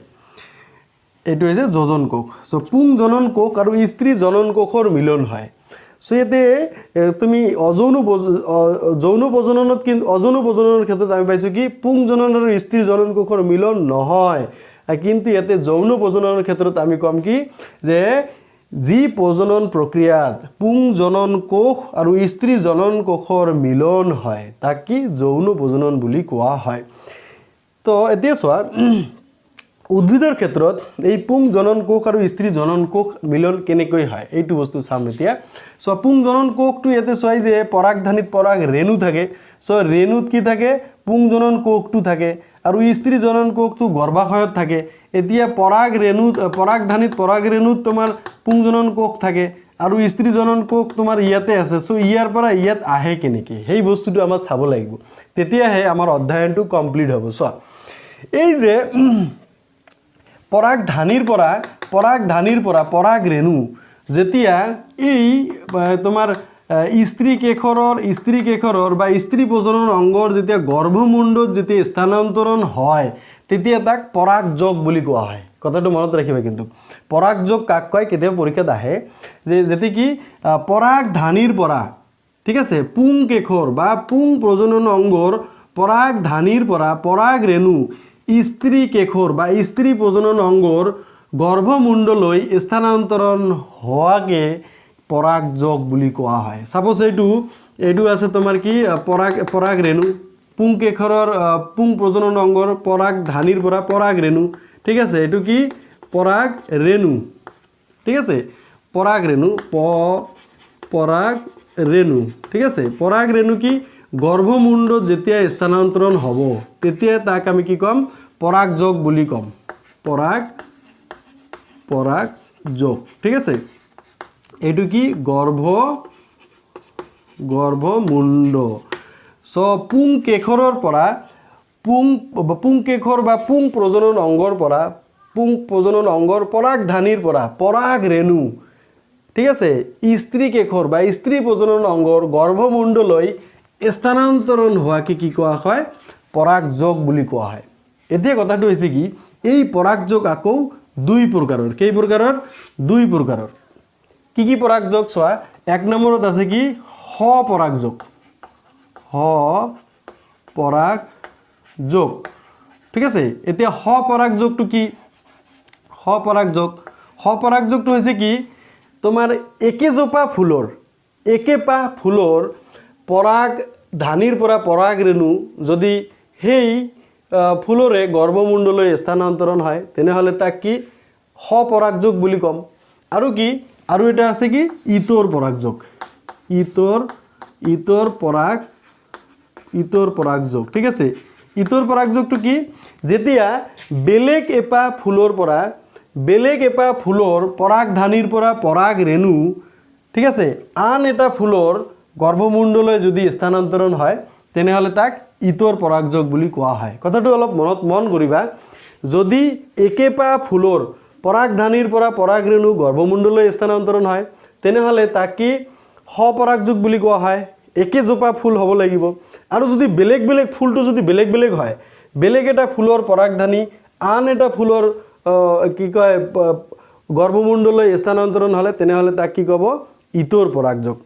এই দুটা বস্তু মনত ৰাখিবা। কেতিয়াবা এইটো আহে যে পৰাগযোগ কাক বোলে, ই কেই প্ৰকাৰ আৰু কি বা সপৰাগযোগ আৰু ইতৰ পৰাগযোগৰ মাজত পাৰ্থক্য কেতিয়াবা লিখিব আহে।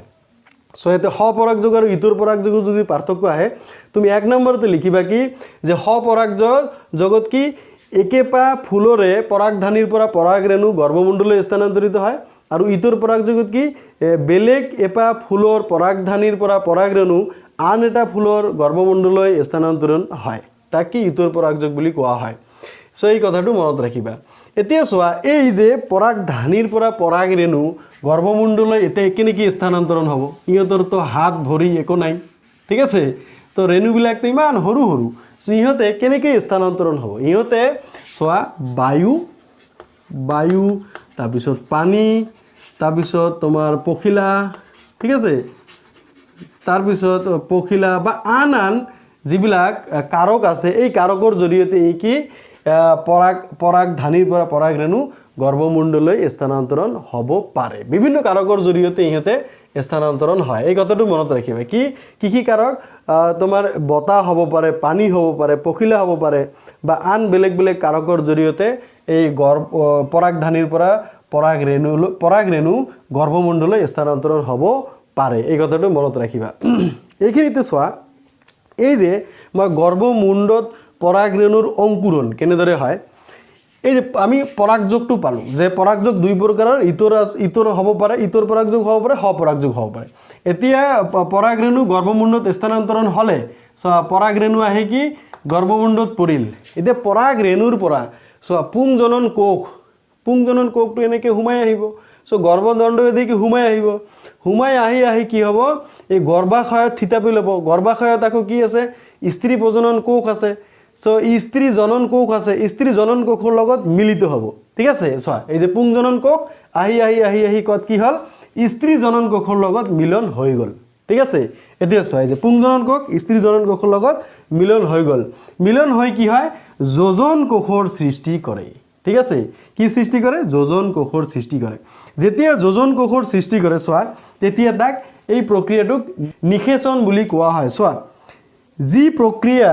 প্ৰক্ৰিয়াৰ জৰিয়তে পুংজনন আৰু স্ত্ৰী জনন কোষৰ মিলন হয় তাক কি কোৱা হয় নিষেচন বুলি কোৱা হয়। এতিয়া চোৱা পৰাগযোগটো আমি আগত পালোঁ, এতিয়া তাৰপিছত পৰাগযোগৰ পিছত স্তৰটো কি নিষেচন, ঠিক আছে পৰাগযোগটো স্থানান্তৰণ এটো স্থানান্তৰণ হওয়াটোই পৰাগযোগ এটো সপৰাগযোগ হ'ব পাৰে ইটোৰ পৰাগযোগ হ'ব পাৰে এই বতাহ পানী বা বেলেগ বেলেগ কাৰকৰ জৰিয়তে পৰাগধানীৰ পৰা পৰাগৰেণু স্থানান্তৰণ হল এইটো হৈছে পৰাগযোগ তাৰ পিছত কি হয় পুংজনন আৰু স্ত্ৰী জনন কোষৰ মিলন হয় চোৱা এতে কি গৰ্ভমুণ্ডত পৰি পৰাগ ৰেণুৰ পৰা এই যে পুং জনন কোষটো আহি ইয়াতে চোৱা স্ত্ৰী জনন কোষৰ লগত মিলন হৈছে সো ইয়াতে মিলন হোৱাৰ লগে লগে কি ইয়াক কি যোজন কোষ বুলি কোৱা হয় আৰু যেতিয়াই পুং জনন আৰু স্ত্ৰী জনন কোষৰ মিলন হয় এই প্ৰক্ৰিয়াটোক কি বুলি কোৱা হয় নিষেচন বুলি কোৱা হয় এতিয়া চোৱা তেতিয়া কি হ'ব যেতিয়া যোজন কোষৰ সৃষ্টি হ'ব তেতিয়া কি একে লেথাৰিয়ে বহু কেইবাৰ কোষ বিভাজন হ'ব কোষ বিভাজন হৈ কি হ'ব ই কি ভ্ৰূণৰ সৃষ্টি কৰিব ঠিক আছে কোষ বিভাজন হয় ভ্ৰূণৰ সৃষ্টি কৰিব আৰু এই ভ্ৰূণটোৰ পৰা এই ভ্ৰূণটো পৰ্যায়ক্ৰমে বিকাশ হৈ কি ফলৰ সৃষ্টি কৰিব এই কথাটো মনত ৰাখিবা আৰু এই কি সমান্তৰালভাৱে ভ্ৰূণটোৱে এই গৰ্ভাশয়ৰ ভিতৰত এটা ডাঠ আৱৰণৰ সৃষ্টি কৰে ডাঠ তৰপৰ সৃষ্টি কৰে আৰু এইটো পৰৱৰ্তী সময়ত কি এই ফলৰ ভিতৰত যি বীজ থাকে সেই বীজৰ আকাৰ লয় আৰু এই বীজৰ পৰা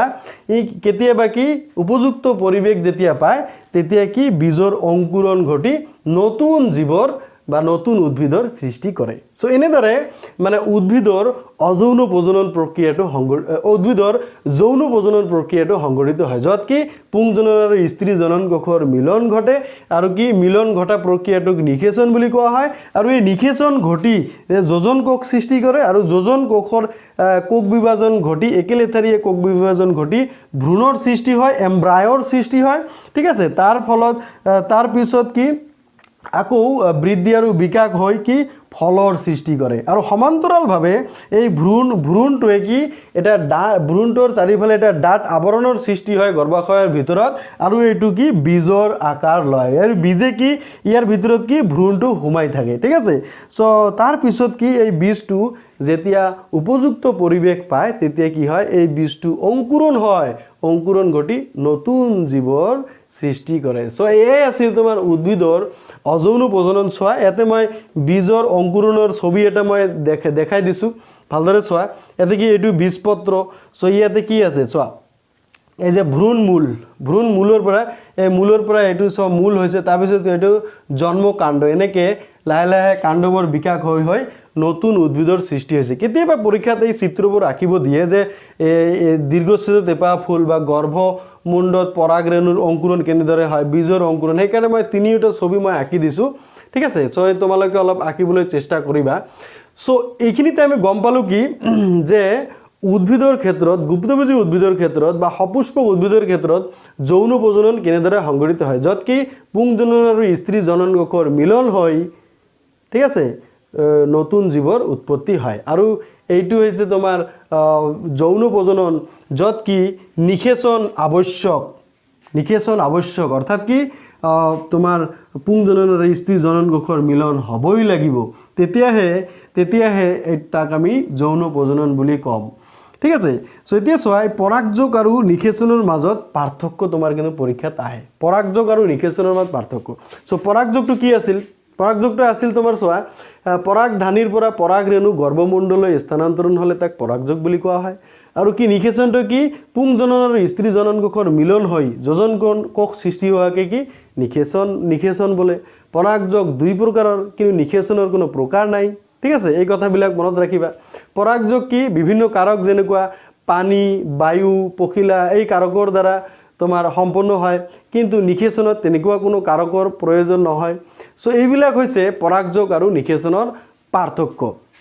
সো তোমালোকে এই বস্তুটো অলপ ভালদৰে অধ্যয়ন কৰিবা ইয়াৰ পৰা বিভিন্ন কোশ্চিন পৰীক্ষাত আহি থাকে সো যৌন প্ৰজননত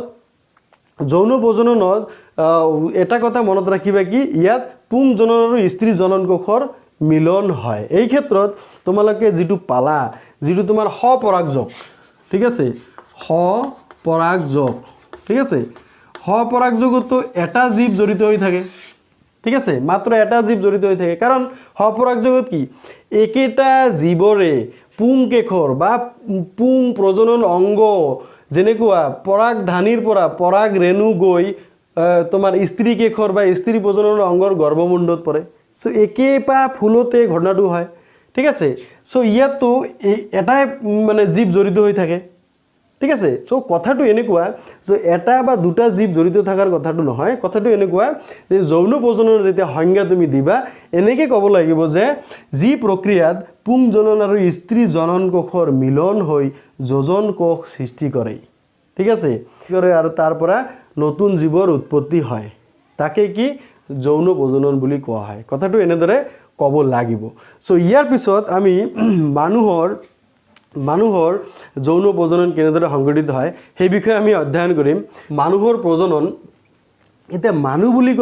বুলি ক'লে আমি জানো কি মতা আৰু মাইকী ঠিক আছে পুৰুষ আৰু মহিলা সো দুটা ভাগ থাকিব সো মতা আৰু মাইকী দুটা ভাগ থাকিব সো এই দুটা ভাগতে যি নহওক এই মানুহ যে আমি আছো সো মানুহৰ গোটেই জীৱনটো প্ৰধানতঃ চাৰিটা ভাগত বিভক্ত কৰা হৈছে প্ৰথমতে চোৱা জন্মৰ পৰা 6 বছৰ বয়সলৈকে এটো তোমাৰ শৈশৱ কাল বুলি কোৱা হয় আৰু 6 ৰ পৰা 12 বছৰ বয়সলৈকে তোমাৰ বাল্যকাল বুলি কোৱা হয় আৰু 12 to 18 ইয়াৰ্স মানে 12 ৰ পৰা 18 বছৰ বয়স এইটো কোৱা হয় কৈশোৰ কাল ঠিক আছে কৈশোৰ কাল আৰু 18 ৰ পৰা ওপৰৰ যেটো বয়স আছে সেই বয়সটোত কোৱা হয় প্ৰাপ্ত বয়স্ক কাল সো এতিয়া চোৱা তোমালোকে এই 12 ৰ পৰা 18 বছৰ বয়স তোমালোকৰ গোটেই যিমান লৰা ছোৱালী তোমালোক আছে ছাত্ৰ ছাত্ৰী সকলোৰে বয়স 12 to 18 ইয়াৰ্স মানে 12 ৰ পৰা 18 বছৰৰ মাজতে আছে সো এই কালছোৱা কি কৈশোৰ কাল বুলি কোৱা হয় আৰু এই কালক তোমাৰ যৌৱন কাল বুলিও কোৱা হয় ঠিক আছে যৌৱন কাল আৰু এই কালক কি কন্যা কাল বুলিও কোৱা হয় কথাটো মনত ৰাখিবা কন্যা কাল সো এই নামকৰণ বিভিন্নজনে বিভিন্ন নামকৰণ দিছে হেতু বেছি ইম্পৰ্টেন্ট নহয় কিন্তু কথাটো হৈছে কি এই কালছোৱাত মানে 12 ৰ পৰা 18 বছৰৰ এই কালছোৱাত বিশেষ কিছুমান আমাৰ পৰিৱৰ্তন দেখিবলৈ পোৱা যায় শাৰীৰিকভাৱে বিভিন্ন পৰিৱৰ্তন দেখিবলৈ পোৱা যায় আমাৰ মানসিক আবেগিক বিভিন্ন বিকাশ এই ক্ষেত্ৰত হয় সো ইয়াতে এজন মানে শিক্ষাবিদৰ কথা মোৰ মনত পৰিছে তেওঁৰ নাম আছিল ষ্টেইনলি হল সো ষ্টেইনলি হলে কৈছে কি এই কালছোৱা কি ধুমুহা আৰু পিৰিনৰ কাল বুলি কৈছে ঠিক আছে আৰু কিছুমান এনেকো আছে ইহঁতে কৈছে কি এই কালছোৱা কি মানুহৰ সেকেন্ড বাৰ অৰ্থাৎ দ্বিতীয়বাৰ জন্ম হোৱা বুলি কৈছে কিয় কৈছে কাৰণ এই কালছোৱাত মানুহৰ ক্ষেত্ৰত কি কয় বিভিন্ন অংগৰ মানে জন্ম হয় বিভিন্ন অংগৰ জন্ম হয় ঠিক আছে এনেকুৱা মই যে অলপ আগত ক'লো যে মানুহ কি দুটা ভাগত বিভক্ত পুৰুষ আৰু মহিলা এই ক্ষেত্ৰত চোৱা যেহেতু মানুহৰ প্ৰজনন কি এটো যৌন প্ৰজনন যেহেতু পুং জনন আৰু স্ত্ৰী জনন কোষৰ মিলন হয় এতিয়া চোৱা এই পুং প্ৰজনন যে অংগ আছে আৰু এই স্ত্ৰী প্ৰজনন অংগ আছে এই দুটা অংগৰ বিকাশ হয় আৰু এই পূৰ্ণতা লাভ কৰে ঠিক আছে মানে যৌৱনৰ পূৰ্ণতা প্ৰাপ্তি লাভ কৰে এটো কি 12 ৰ পৰা 18 বছৰ এই বয়সত সো এতিয়া চাম এই মানুহৰ পুং প্ৰজনন অংগ আৰু স্ত্ৰী প্ৰজনন অংগবোৰ কি সো এতে স্ত্ৰী প্ৰজনন অংগবোৰ কি ডিম্বাশয় থাকিব ইয়াতে বহুত ডিম্ববোৰ উৎপাদন হয় ডিম্বাশয় ডিম্ববাহী নলী জৰায়ু গ্ৰীবা জনি পদ্ধতি মুকলি হ'ব সো এইবিলাক হৈছে তোমাৰ স্ত্ৰী প্ৰজনন অংগ এতিয়া চোৱা পুং প্ৰজনন অংগ কি আছে শুক্ৰাশয় আছে ইয়াতে শুক্ৰাণু উৎপাদন হয় সো তাৰ পিছত শুক্ৰবাহী নলী আছে ঠিক আছে তাৰ পিছত কিছুমান গ্ৰন্থি আছে শুক্ৰাধাৰ প্ৰস্টেট গ্ৰন্থি আৰু শুক্ৰবাহী নলী গল লিংগ এনেদৰে তোমাৰ কি আছে পুং প্ৰজনন অংগ আছে এই পুং প্ৰজনন অংগ আৰু স্ত্ৰী প্ৰজনন অংগ এই অংগ দুটাৰ পূৰ্ণাংগ বিকাশ এইটো বয়সত হয় কৈশোৰ কালত যৌৱন কালত বা কন্যা কালত ইয়াৰ কি পূৰ্ণতা প্ৰাপ্তি হয় সেইকাৰণে তোমালোকে চোৱা সেইকাৰণে কিন্তু আমাৰ ভাৰতবৰ্ষত মানে ছোৱালীৰ বিয়াৰ বয়সটো মানে 18 বছৰ কৰা হৈছে ঠিক আছে কাৰণ 18 বছৰতহে এই যেটো তোমাৰ এই যে স্ত্ৰী প্ৰজনন অংগ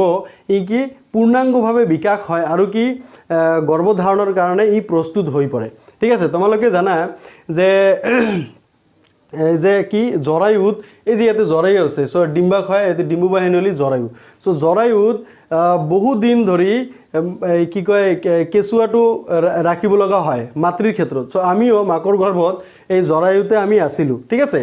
সো সেইকাৰণে আৰু কি পিছত কি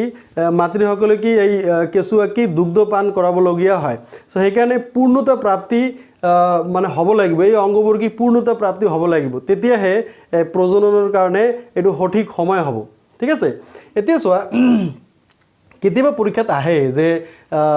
স্ত্ৰী প্ৰজনন অংগবোৰ কি কি যেনেকৈ ডিম্বাশয় ডিম্ববাহী নলী জৰায়ু গ্ৰীবা যোনি সো এইবিলাক হৈছে স্ত্ৰী প্ৰজনন অংগ পুং প্ৰজনন অংগও পৰীক্ষাত আহে এইটো হৈছে কি শুক্ৰাশয় শুক্ৰবাহী নলী তাৰপিছত লিংগ এইটো ক'ব পাৰা সো এইবিলাক হৈছে কি পুং প্ৰজনন অংগ এতিয়া এই যে শুক্ৰাশয় আছে শুক্ৰাশয়ত কি শুক্ৰাণু উৎপাদন হয় শুক্ৰাশয়ত কি হয় এইটো হৈছে শুক্ৰাণু শুক্ৰাশয়ত কি শুক্ৰাণু উৎপাদন হয় আৰু কি ডিম্বাশয় এইটো হৈছে ডিম্বাশয়ত কি ডিম্বক উৎপন্ন হয় কি কওঁ ডিম্বাণু সো এইটো শুক্ৰাশয়ত কি শুক্ৰাণু উৎপাদন হয় আৰু ডিম্বাশয়ত কি ডিম্বাণু উৎপাদন হয় এতিয়া চোৱা এই শুক্ৰাণু আৰু ডিম্বাণু শুক্ৰাণু হৈছে কি পুং প্ৰজনন অংগ আৰু এই যে ডিম্বাণুটো হৈছে কি স্ত্ৰী প্ৰজনন অংগ সো অংগ নহয় এইটো কোষ হৈ গ'ল সো ডিম্বাণুটো এটা ডিম্বাশয়ত উৎপন্ন হোৱা এটা কোষ সো এইটো স্ত্ৰী প্ৰজনন এইটো কোষ আৰু কি এইটো পুং প্ৰজনন কোষ সো এই কোষ দুটাৰ কি হ'ব মিলন হ'ব ঠিক আছে তেতিয়া তাক আমি কি নিষেচন বুলি ক'ম ঠিক আছে এতিয়া চোৱা প্ৰথমতে চাই লওঁ যে এই শুক্ৰাণু আৰু ডিম্বাণুৰ ইহঁতৰ পাৰ্থক্যটো কি সো শুক্ৰাণু কি শুক্ৰাশয়ত উৎপাদন হয় আৰু ডিম্বাণু কি ডিম্বাশয়ত উৎপাদন হয় আৰু চোৱা শুক্ৰাণুবোৰ কি দীঘল আকৃতিৰ ডিম্বাণুবোৰ কি ডিম্বাকৃতিৰ বা গোলাকৃতিৰ হয় সো আৰু কি চোৱা শুক্ৰাণুৰ কিছুমান ইয়াতে চোৱা ইয়াৰ এটা আৱৰণ থাকে প্লাজমা আৱৰণ থাকে ঠিক আছে আৰু কি ইয়াৰ বিভিন্ন আৱৰণৰ দ্বাৰা আবৃত হৈ থাকে ডিম্বাণুটো সো এনেদৰে ইয়াৰ পাৰ্থক্যবোৰ আমি লিখিব পাৰি এতিয়া চোৱা শুক্ৰাশয়ত যে শুক্ৰাণু গঠন হৈছে এই ক্ষেত্ৰত এটা হৰমোন আছে এই হৰমোনবিধৰ নাম হৈছে টেষ্টষ্টোষ্টেৰন তোমালোকে ইয়াৰ আগৰ চেপ্টাৰত পাই আহিছা সো ল'ৰাৰ ক্ষেত্ৰত থকা এই টেষ্টষ্টোষ্টেৰন নামৰ হৰমোনবিধে শুক্ৰাণু গঠনত সহায় কৰে ঠিক আছে এই কথাটো মনত ৰাখিবা এই হৰমোনটোৰ নাম কি টেষ্টষ্টোষ্টেৰন সো এই টেষ্টষ্টোষ্টেৰন নামৰ হৰমোনবিধে অকল শুক্ৰাণু গঠনে নহয় ই কিছুমান বেলেগ আমাৰ লক্ষণ আমাৰ শাৰীৰিক লক্ষণ পৰিৱৰ্তনতো ই কি কৰে সহায় কৰে সো এইটো ল'ৰাৰ ক্ষেত্ৰত ঠিক তেনেদৰে ছোৱালীৰ ক্ষেত্ৰতো এটা আন এবিধ হৰমোন আছে এই হৰমোনবিধ হৈছে ইষ্ট্ৰজেন ঠিক আছে এই ইষ্ট্ৰজেন নামৰ হৰমোনবিধৰ সহায়তে কি ডিম্বাশয়ে ডিম্বাণু গঠন কৰে আৰু এই ইষ্ট্ৰজেনে ডিম্বাণু গঠনে নহয় ই বেলেগ কিছুমান শাৰীৰিক পৰিৱৰ্তনৰ ক্ষেত্ৰতো ই কি কৰে গুৰুত্বপূৰ্ণ ভূমিকা পালন কৰে এনেদৰে সো এই ল'ৰাৰ ক্ষেত্ৰত থকা যৌন হৰমোনবিধ হৈছে এই টেষ্টষ্টোষ্টেৰন আৰু ছোৱালীৰ ক্ষেত্ৰত থকা যৌন হৰমোনবিধ হৈছে কি ইষ্ট্ৰজেন এই দুটা হৰমোনৰ প্ৰভাৱত ল'ৰা আৰু ছোৱালীৰ ক্ষেত্ৰত বিভিন্ন ধৰণৰ পৰিৱৰ্তন দেখিবলৈ পোৱা যায় এই ক্ষেত্ৰত কিছুমান ল'ৰা আৰু ছোৱালীৰ কিছুমান পৰিৱৰ্তন আছে যিবিলাক একেই এইবোৰ হৈছে তোমাৰ এই কাষলতি নাইবা যৌনাংগৰ কাষত কি চুলি গজা দেখিবলৈ পোৱা যায় আৰু কলা হৈ পৰে নাইবা তোমাৰ ভৰি বা হাতৰ যিবিলাক আছে এইবিলাক তোমাৰ নোম গজা দেখিবলৈ পোৱা যায় আৰু তোমাৰ এই মুখমণ্ডলৰ কি তোমাৰ তেতেলীয়া হৈ পৰে আৰু তেতিয়া কি শালমইনা ঘটে তোমাৰ কি শালমইনা এই ক্ষেত্ৰত তোমালোকে এই শালমইনাটো কি তোমালোকে এই যে ক্লাছ 10 যে এখন ইংৰাজীত এটা পোয়েট্ৰি আছে এইটো আমান্ডা তোমালোকে মনত আছে যে ডু ইউ ৰিমেম্বাৰ ইয়ৰ একনি আমান্ডা সো একনি মিন্স এইটো শালমইনা ঠিক আছে মানে বুৰুণ সো এইটো তোমাৰ এই শৈশৱ কালৰ এটা অন্যতম লক্ষণ বুলি ক'ব পাৰি সো এইটো কি এই টেষ্টষ্টোষ্টেৰন আৰু এই ইষ্ট্ৰজেন হৰমোনৰ ফলত এই লক্ষণবোৰ দেখা যায় ইয়াৰ উপৰিও ল'ৰাৰ ক্ষেত্ৰত কিছুমান বেলেগ ধৰণৰ লক্ষণ আছে যেনেকুৱা দাড়ি গজা দেখিবলৈ পোৱা যায় আৰু মাতটো খলখলীয়া হয় আৰু ছোৱালীৰ ক্ষেত্ৰত আকৌ বেলেগ ধৰণৰ লক্ষণ দেখিবলৈ পোৱা যায় স্তন যুগলৰ আকাৰ ডাঙৰ হয় আৰু কি তোমাৰ ঋতুচক্ৰ আৰম্ভ হয় ঋতুচক্ৰৰ বিষয়ে আমি অলপ পিছত পাম ইন ডিটেইলছত এতিয়া চোৱা এই যে শুক্ৰাশয়ে যে শুক্ৰাণু গঠন কৰিলে সো এই শুক্ৰাণুবোৰ কি তোমাৰ শুক্ৰবাহী নলী এইটো হৈছে শুক্ৰবাহী নলী দি আহে সো এই শুক্ৰবাহী নলীটো ইয়াতে আহি চোৱা আৰু এইটো হৈছে মূত্ৰাশয় ঠিক আছে আৰু এইটো মূত্ৰবাহী নলী শুক্ৰবাহী নলী আৰু মূত্ৰবাহী নলী ইয়াতে কি লগ হৈছে আৰু এইটো চোৱা এই মূত্ৰবাহী নলী ইয়াতে মূত্ৰাশয়ত আহি পাইছে এইটো মূত্ৰাশয়ৰ পৰা মূত্ৰবাহী নলীতে এনেকৈ ওলাই আহিছে সো শুক্ৰবাহী নলী মূত্ৰবাহী নলী ইয়াতে একলগ হৈছে এইখিনিতে চোৱা এই শুক্ৰাধাৰ আৰু প্ৰষ্টেট গ্ৰন্থি আছে সেই শুক্ৰাধাৰ আৰু প্ৰষ্টেট গ্ৰন্থিয়ে গুৰুত্বপূৰ্ণ ভূমিকা পালন কৰে এই কি এই পুৰুষৰ ক্ষেত্ৰত থকা এই যে শুক্ৰাণু আছে এই শুক্ৰাণুবোৰক কি পুষ্টিৰ যোগান ধৰে আৰু কি এই শুক্ৰাণুৰ গতিপথত কি কৰে সহায় কৰে সো এই দুটা হৈছে শুক্ৰাধাৰ আৰু প্ৰষ্টেট গ্ৰন্থিৰ অন্যতম প্ৰধান এইবিলাক কাম সো এই ক্ষেত্ৰত চোৱা সো এই তেতিয়া কি শুক্ৰাণুবোৰ আহি এই যে তোমাৰ এই লিংগয়েদি কি মূত্ৰবাহী নলীদি এনেকৈ তোমাৰ শুক্ৰাণুবোৰ ওলাই গ'ল। এতিয়া চোৱা এতিয়া শুক্ৰাণুবোৰ তৰল পদাৰ্থ সো এইবোৰ কি যদি আমি ধৰি লওঁ সো এই 10 গ্ৰাম মান এই যদি শুক্ৰাণু এইবিলাক তৰল পদাৰ্থ 10 গ্ৰাম মান শুক্ৰাণু যদি ওলায় ইয়াতে চোৱা তোমাৰ 15 নিযুত তাত কি থাকে শুক্ৰাণু থাকে। তাৰে ভিতৰত এই 15 নিযুত যি শুক্ৰাণু থাকে তাৰে ভিতৰত যিকোনো এটা শুক্ৰাণুৱে তোমাৰ কি ডিম্বাণুক কি কৰে নিষেচন কৰে। ঠিক আছে, একটা শুক্ৰাণুৱে কি ডিম্বাণুক নিষেচন কৰে। এই ক্ষেত্ৰত কেতিয়াবা দুটা শুক্ৰাণুৱেও কৰে, এই ক্ষেত্ৰত তোমাৰ এই দুটা সন্তান একেলগে হোৱা দেখিবলৈ পোৱা যায়, কেতিয়াবা তিনিটাও কৰে, তিনিটা সন্তান দেখিবলৈ পোৱা যায়। এইবিলাক অলপ ব্যতিক্ৰম, কিন্তু সাধাৰণতে কি এটা শুক্ৰাণু কি এটা ডিম্বাণুক কি কৰে নিষেচন কৰে। সো এই ক্ষেত্ৰত চোৱা এই যে মানুহৰ ক্ষেত্ৰত হোৱা যিটো নিষেচন এইটো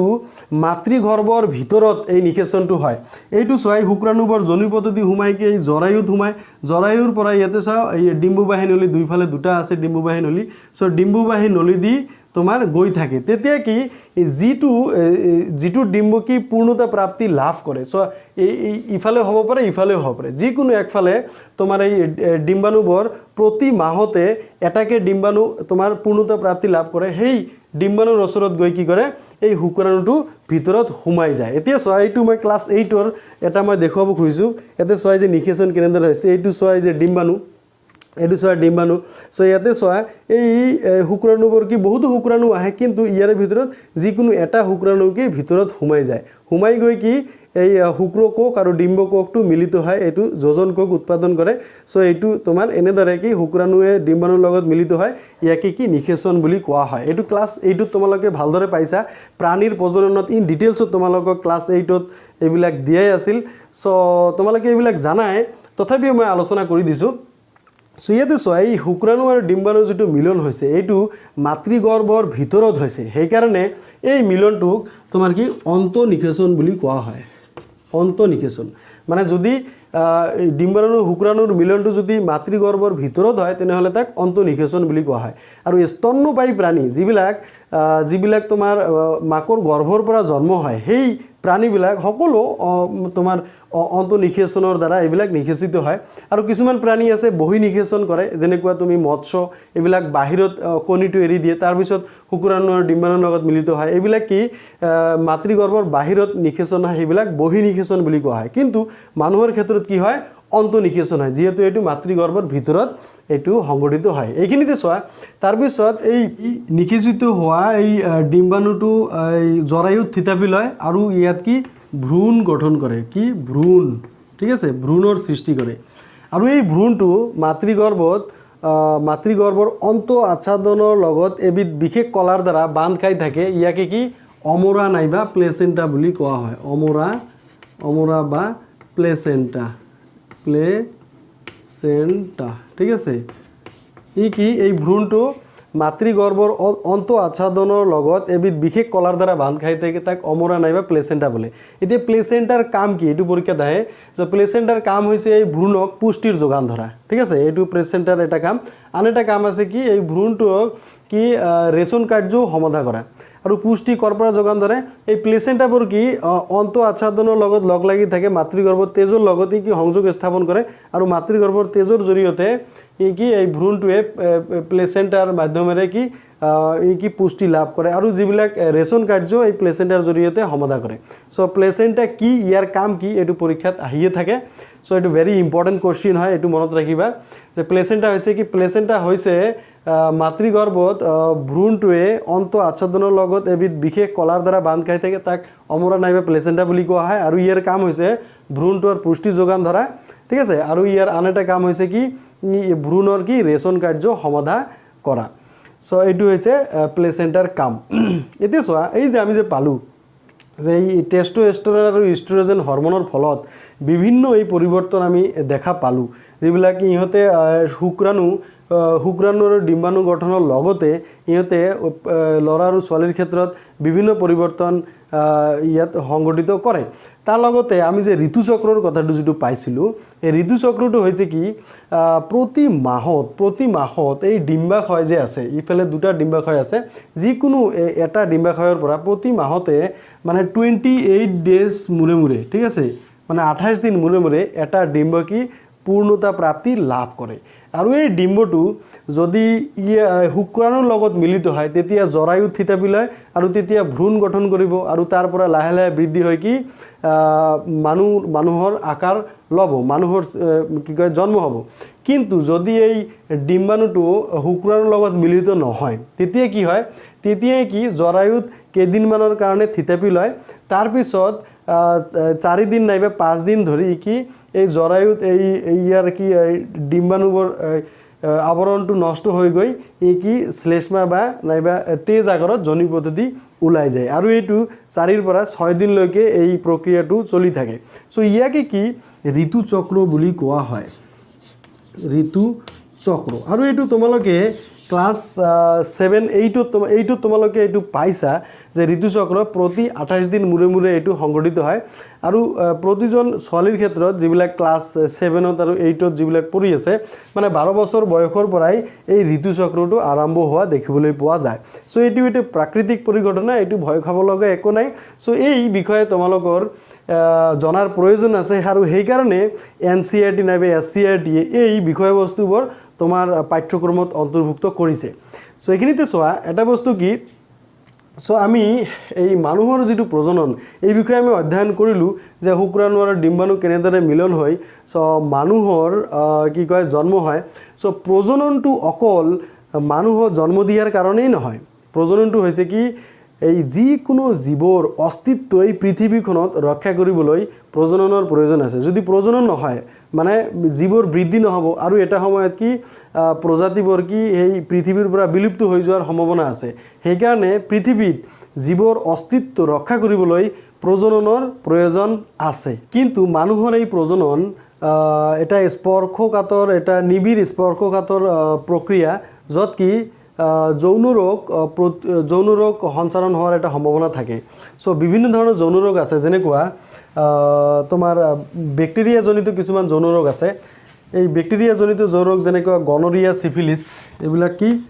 গনৰিয়া তাৰপিছত চিফিলিছ এইটো কি বেক্টেৰিয়াৰ দ্বাৰা আক্ৰান্ত হোৱা যৌন ৰোগ, ঠিক আছে। বেক্টেৰিয়া, এই কথাটো মনত ৰাখিবা, কেতিয়াবা পৰীক্ষাত আহে যে বেক্টেৰিয়াৰ দ্বাৰা আক্ৰান্ত হোৱা যৌন ৰোগৰ নাম কি, গনৰিয়া আৰু চিফিলিছ। এই ৰোগ দুটা বিয়পোৱাৰ এটা সম্ভাৱনা থাকে। আৰু ভাইৰাছৰ দ্বাৰা আক্ৰান্ত হোৱা কিছুমান যৌন ৰোগ আছে, যেনেকুৱা মানে HIV এইডছ, এই হৈছে কি ভাইৰাছৰ দ্বাৰা আক্ৰান্ত হোৱা যৌন ৰোগ। চ' এই যিহেতু প্ৰজনন প্ৰক্ৰিয়া এটা নিবিড় স্পৰ্শকাতৰ প্ৰক্ৰিয়া, য'ত কি দুটা প্ৰাণীৰ কি মিলন হয়। চ' এই ক্ষেত্ৰত এই বেক্টেৰিয়াজনিত ৰোগ যেনেকুৱা গনৰিয়া, চিফিলিছ আৰু ভাইৰাছজনিত ৰোগ HIV এইডছ এই ৰোগবোৰ বিয়পোৱাৰ এটা সম্ভাৱনা আছে। চ' সেইকাৰণে ইয়াৰ কিছুমান সাৱধানতা অৱলম্বন কৰিব লাগে আৰু সেই বিষয়ে আৰু এই ৰোগবোৰ যাতে মানে এজনৰ পৰা আনজনলৈ বিয়পিব নোৱাৰে। ইয়াৰ উপৰিও অবাঞ্ছিত গৰ্ভধাৰণ ৰোধ কৰিবলৈ কিছুমান ব্যৱস্থা আছে। এই ব্যৱস্থাবোৰক কি গৰ্ভনিৰোধক পদ্ধতি বুলি কোৱা হয়। আৰু যেতিয়া কিছুমান ক্ষেত্ৰত কি মহিলাৰ ক্ষেত্ৰত পূৰ্ণতা প্ৰাপ্তি হ'বৰ কাৰণেও এই গৰ্ভধাৰণ ৰোধ কৰা হয়। আৰু মানসিকভাৱে প্ৰস্তুত নোহোৱাৰ কাৰণেও এই গৰ্ভধাৰণ ৰোধ কৰাৰ প্ৰয়োজন হয়, যাতে কি শুক্ৰাণু আৰু ডিম্বাণুৰ মিলন ঘটিব নোৱাৰে। চ' এই কিছুমান প্ৰক্ৰিয়া যাৰ জৰিয়তে কি গৰ্ভধাৰণ আমি ৰোধ কৰিব পাৰি, এই প্ৰক্ৰিয়াবোৰক কি কোৱা হয়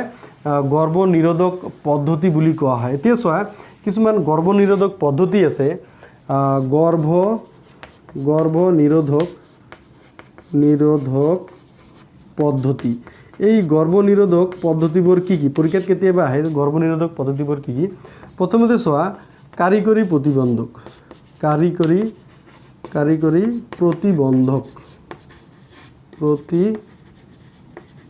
প্ৰতিবন্ধক। আৰু 2 নম্বৰত কি আছে কাৰিকৰী প্ৰতিবন্ধকটো কি আছে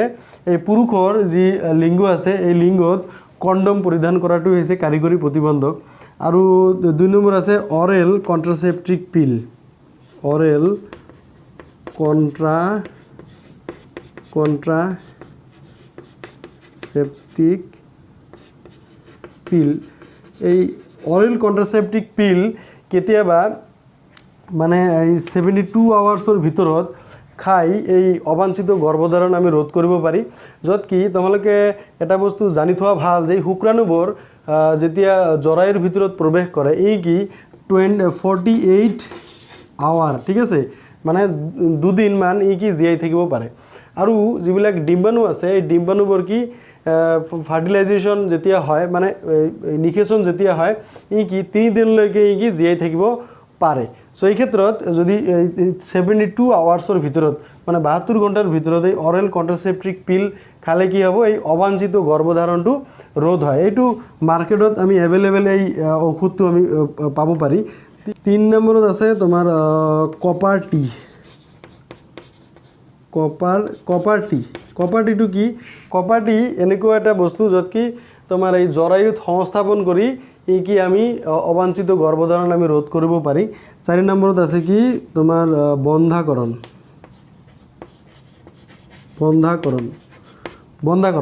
সো বন্ধাকৰণটো কি বস্তু বন্ধাকৰণত কি কৰা হয় তোমাৰ এই যিটো শুক্ৰবাহী নলী আছে এই শুক্ৰবাহী নলীটো কি কাটি দিয়া হয় যাতে শুক্ৰাণুবোৰ শুক্ৰবাহী নলী দি যাতে প্ৰবাহিত হ'ব নোৱাৰে আৰু ইয়াতে কি পুৰুষৰ ক্ষেত্ৰত এইটো আৰু মহিলাৰ ক্ষেত্ৰত কি কৰা হয় এই ডিম্ববাহী নলীটো কাটি দিয়া হয় ডিম্ববাহী নলীটো কাটি দিলে কি ডিম্বাশয়ৰ পৰা ডিম্ববাহী নলী এদি তোমাৰ জৰায়ুত এই ডিম্বাণুটো আহিব নোৱাৰিব সো এই ক্ষেত্ৰত অস্ত্ৰোপচাৰৰ জৰিয়তে বন্ধাকৰণ কৰা হয় এইবিলাক হৈছে গৰ্ভনিৰোধক পদ্ধতি মানে যাৰ জৰিয়তে আমি গৰ্ভধাৰণ ৰোধ কৰিব পাৰি সো কাৰিকৰী প্ৰতিবন্ধক oral contraceptive pill copper T বন্ধাকৰণ সো গৰ্ভনিৰোধক পদ্ধতি বা গৰ্ভধাৰণ ৰোধ কৰাৰ কিয় প্ৰয়োজন গৰ্ভধাৰণ ৰোধ কৰাৰ বিভিন্ন প্ৰয়োজন আছে যেনেকুৱা জনসংখ্যা ৰোধ কৰিবলৈ গৰ্ভনিৰোধক পদ্ধতি আমাৰ প্ৰয়োজন আছে আৰু সোৱা পৰিয়াল পৰিকল্পনাৰ কাৰণে প্ৰয়োজন আছে আৰু এনেকুৱা আছে মানসিকভাৱে যদি কোনো মহিলা প্ৰস্তুত নহয় তাৰ কাৰণে গৰ্ভনিৰোধক পদ্ধতিৰ প্ৰয়োজন আছে সো বিভিন্ন কাৰণত গৰ্ভনিৰোধক পদ্ধতিৰ প্ৰয়োজন আছে সো ইয়াৰ উপৰিও আন এটা প্ৰয়োজন হৈছে এইটো এই যে অলপ আগত যেটো আমি পালো যৌন ৰোগ যেটো পালো এই যৌন ৰোগ মানে সঞ্চাৰণ যাতে নহয় তাৰ কাৰণে আমাৰ কি গৰ্ভনিৰোধক পদ্ধতিৰ প্ৰয়োজন আছে এই ক্ষেত্ৰত চোৱা এই oral contraceptive pill copper T বা বন্ধাকৰণ এই ক্ষেত্ৰত যদি কপাৰ টি বা বন্ধাকৰণ ই কি যৌন ৰোগ প্ৰতিৰোধ কৰিব নোৱাৰে সো অৰেল কন্ট্ৰাসেপ্টিভ পিলৰ কনসেপ্টটো বেলেগ এই কি কয় নিষেচিত হোৱা যেটো কোষ যে দ্বিগুণীয়া যেটো কোষ এই কোষটোক নষ্ট কৰি দিয়ে সো এটো বেলেগ এটা বিষয় কিন্তু চোৱা এই কপাৰ টি আৰু বন্ধাকৰণ এই দুটা যেটো গৰ্ভনিৰোধক পদ্ধতি আছে এই পদ্ধতিৰ জৰিয়তে আমি যৌন ৰোগ প্ৰতিৰোধ কৰিব নোৱাৰি অকল এই যে কাৰিকৰী প্ৰতিবন্ধক যৌন ৰোগ প্ৰতিৰোধৰ ক্ষেত্ৰত এটা উত্তম উপায় যৌন ৰোগ প্ৰতিৰোধৰ ক্ষেত্ৰত আটাইতকৈ মানে উত্তম উপায়টো হৈছে কি কাৰিকৰী প্ৰতিবন্ধক অৰ্থাৎ মানে পুৰুষৰ লিংগত তোমাৰ কন্ডম পৰিধান কৰা এইটো হৈছে কি যৌন ৰোগ প্ৰতিৰোধৰ আটাইতকৈ উত্তম উপায় সো যৌন ৰোগ আমি কি পাইছিলো সো ব্যাকটেৰিয়া জনিত যৌন ৰোগ পাইছিলো ব্যাকটেৰিয়া এটো কি আছিল কোৱা এবাৰ মনত পেলোৱা গনৰিয়া আৰু সিফিলিস আৰু আছিল কি ভাইৰাছ জনিত যৌন ৰোগ আছিল এটো কি HIV AIDS ঠিক আছে আৰু ব্যাকটেৰিয়া কি গনৰিয়া আৰু কি সিফিলিস এই দুটো মনত ৰাখিবা সো ভাইৰাছ জনিত ৰোগ HIV AIDS আৰু ব্যাকটেৰিয়া জনিত যৌন ৰোগ হৈছে গনৰিয়া সিফিলিস সো এই আছিল কি তোমালোকৰ এই মানুহৰ প্ৰজননৰ বিষয়ে এটো অধ্যয়ন সো এই অধ্যয়নটো আমি এতিয়া কমপ্লিট হলো ইয়াৰ লগে লগে এই যে আমি ইয়াৰ আগত যে অযৌন প্ৰজনন পাইছো বা যৌন প্ৰজননত আমি ইয়াতে উদ্ভিদ আৰু প্ৰাণীৰ যৌন প্ৰজননৰ বিষয়ে আমি অধ্যয়ন কৰিলো সেই গোটেই চ্যাপ্টাৰটো এতিয়া তোমালোকৰ কমপ্লিট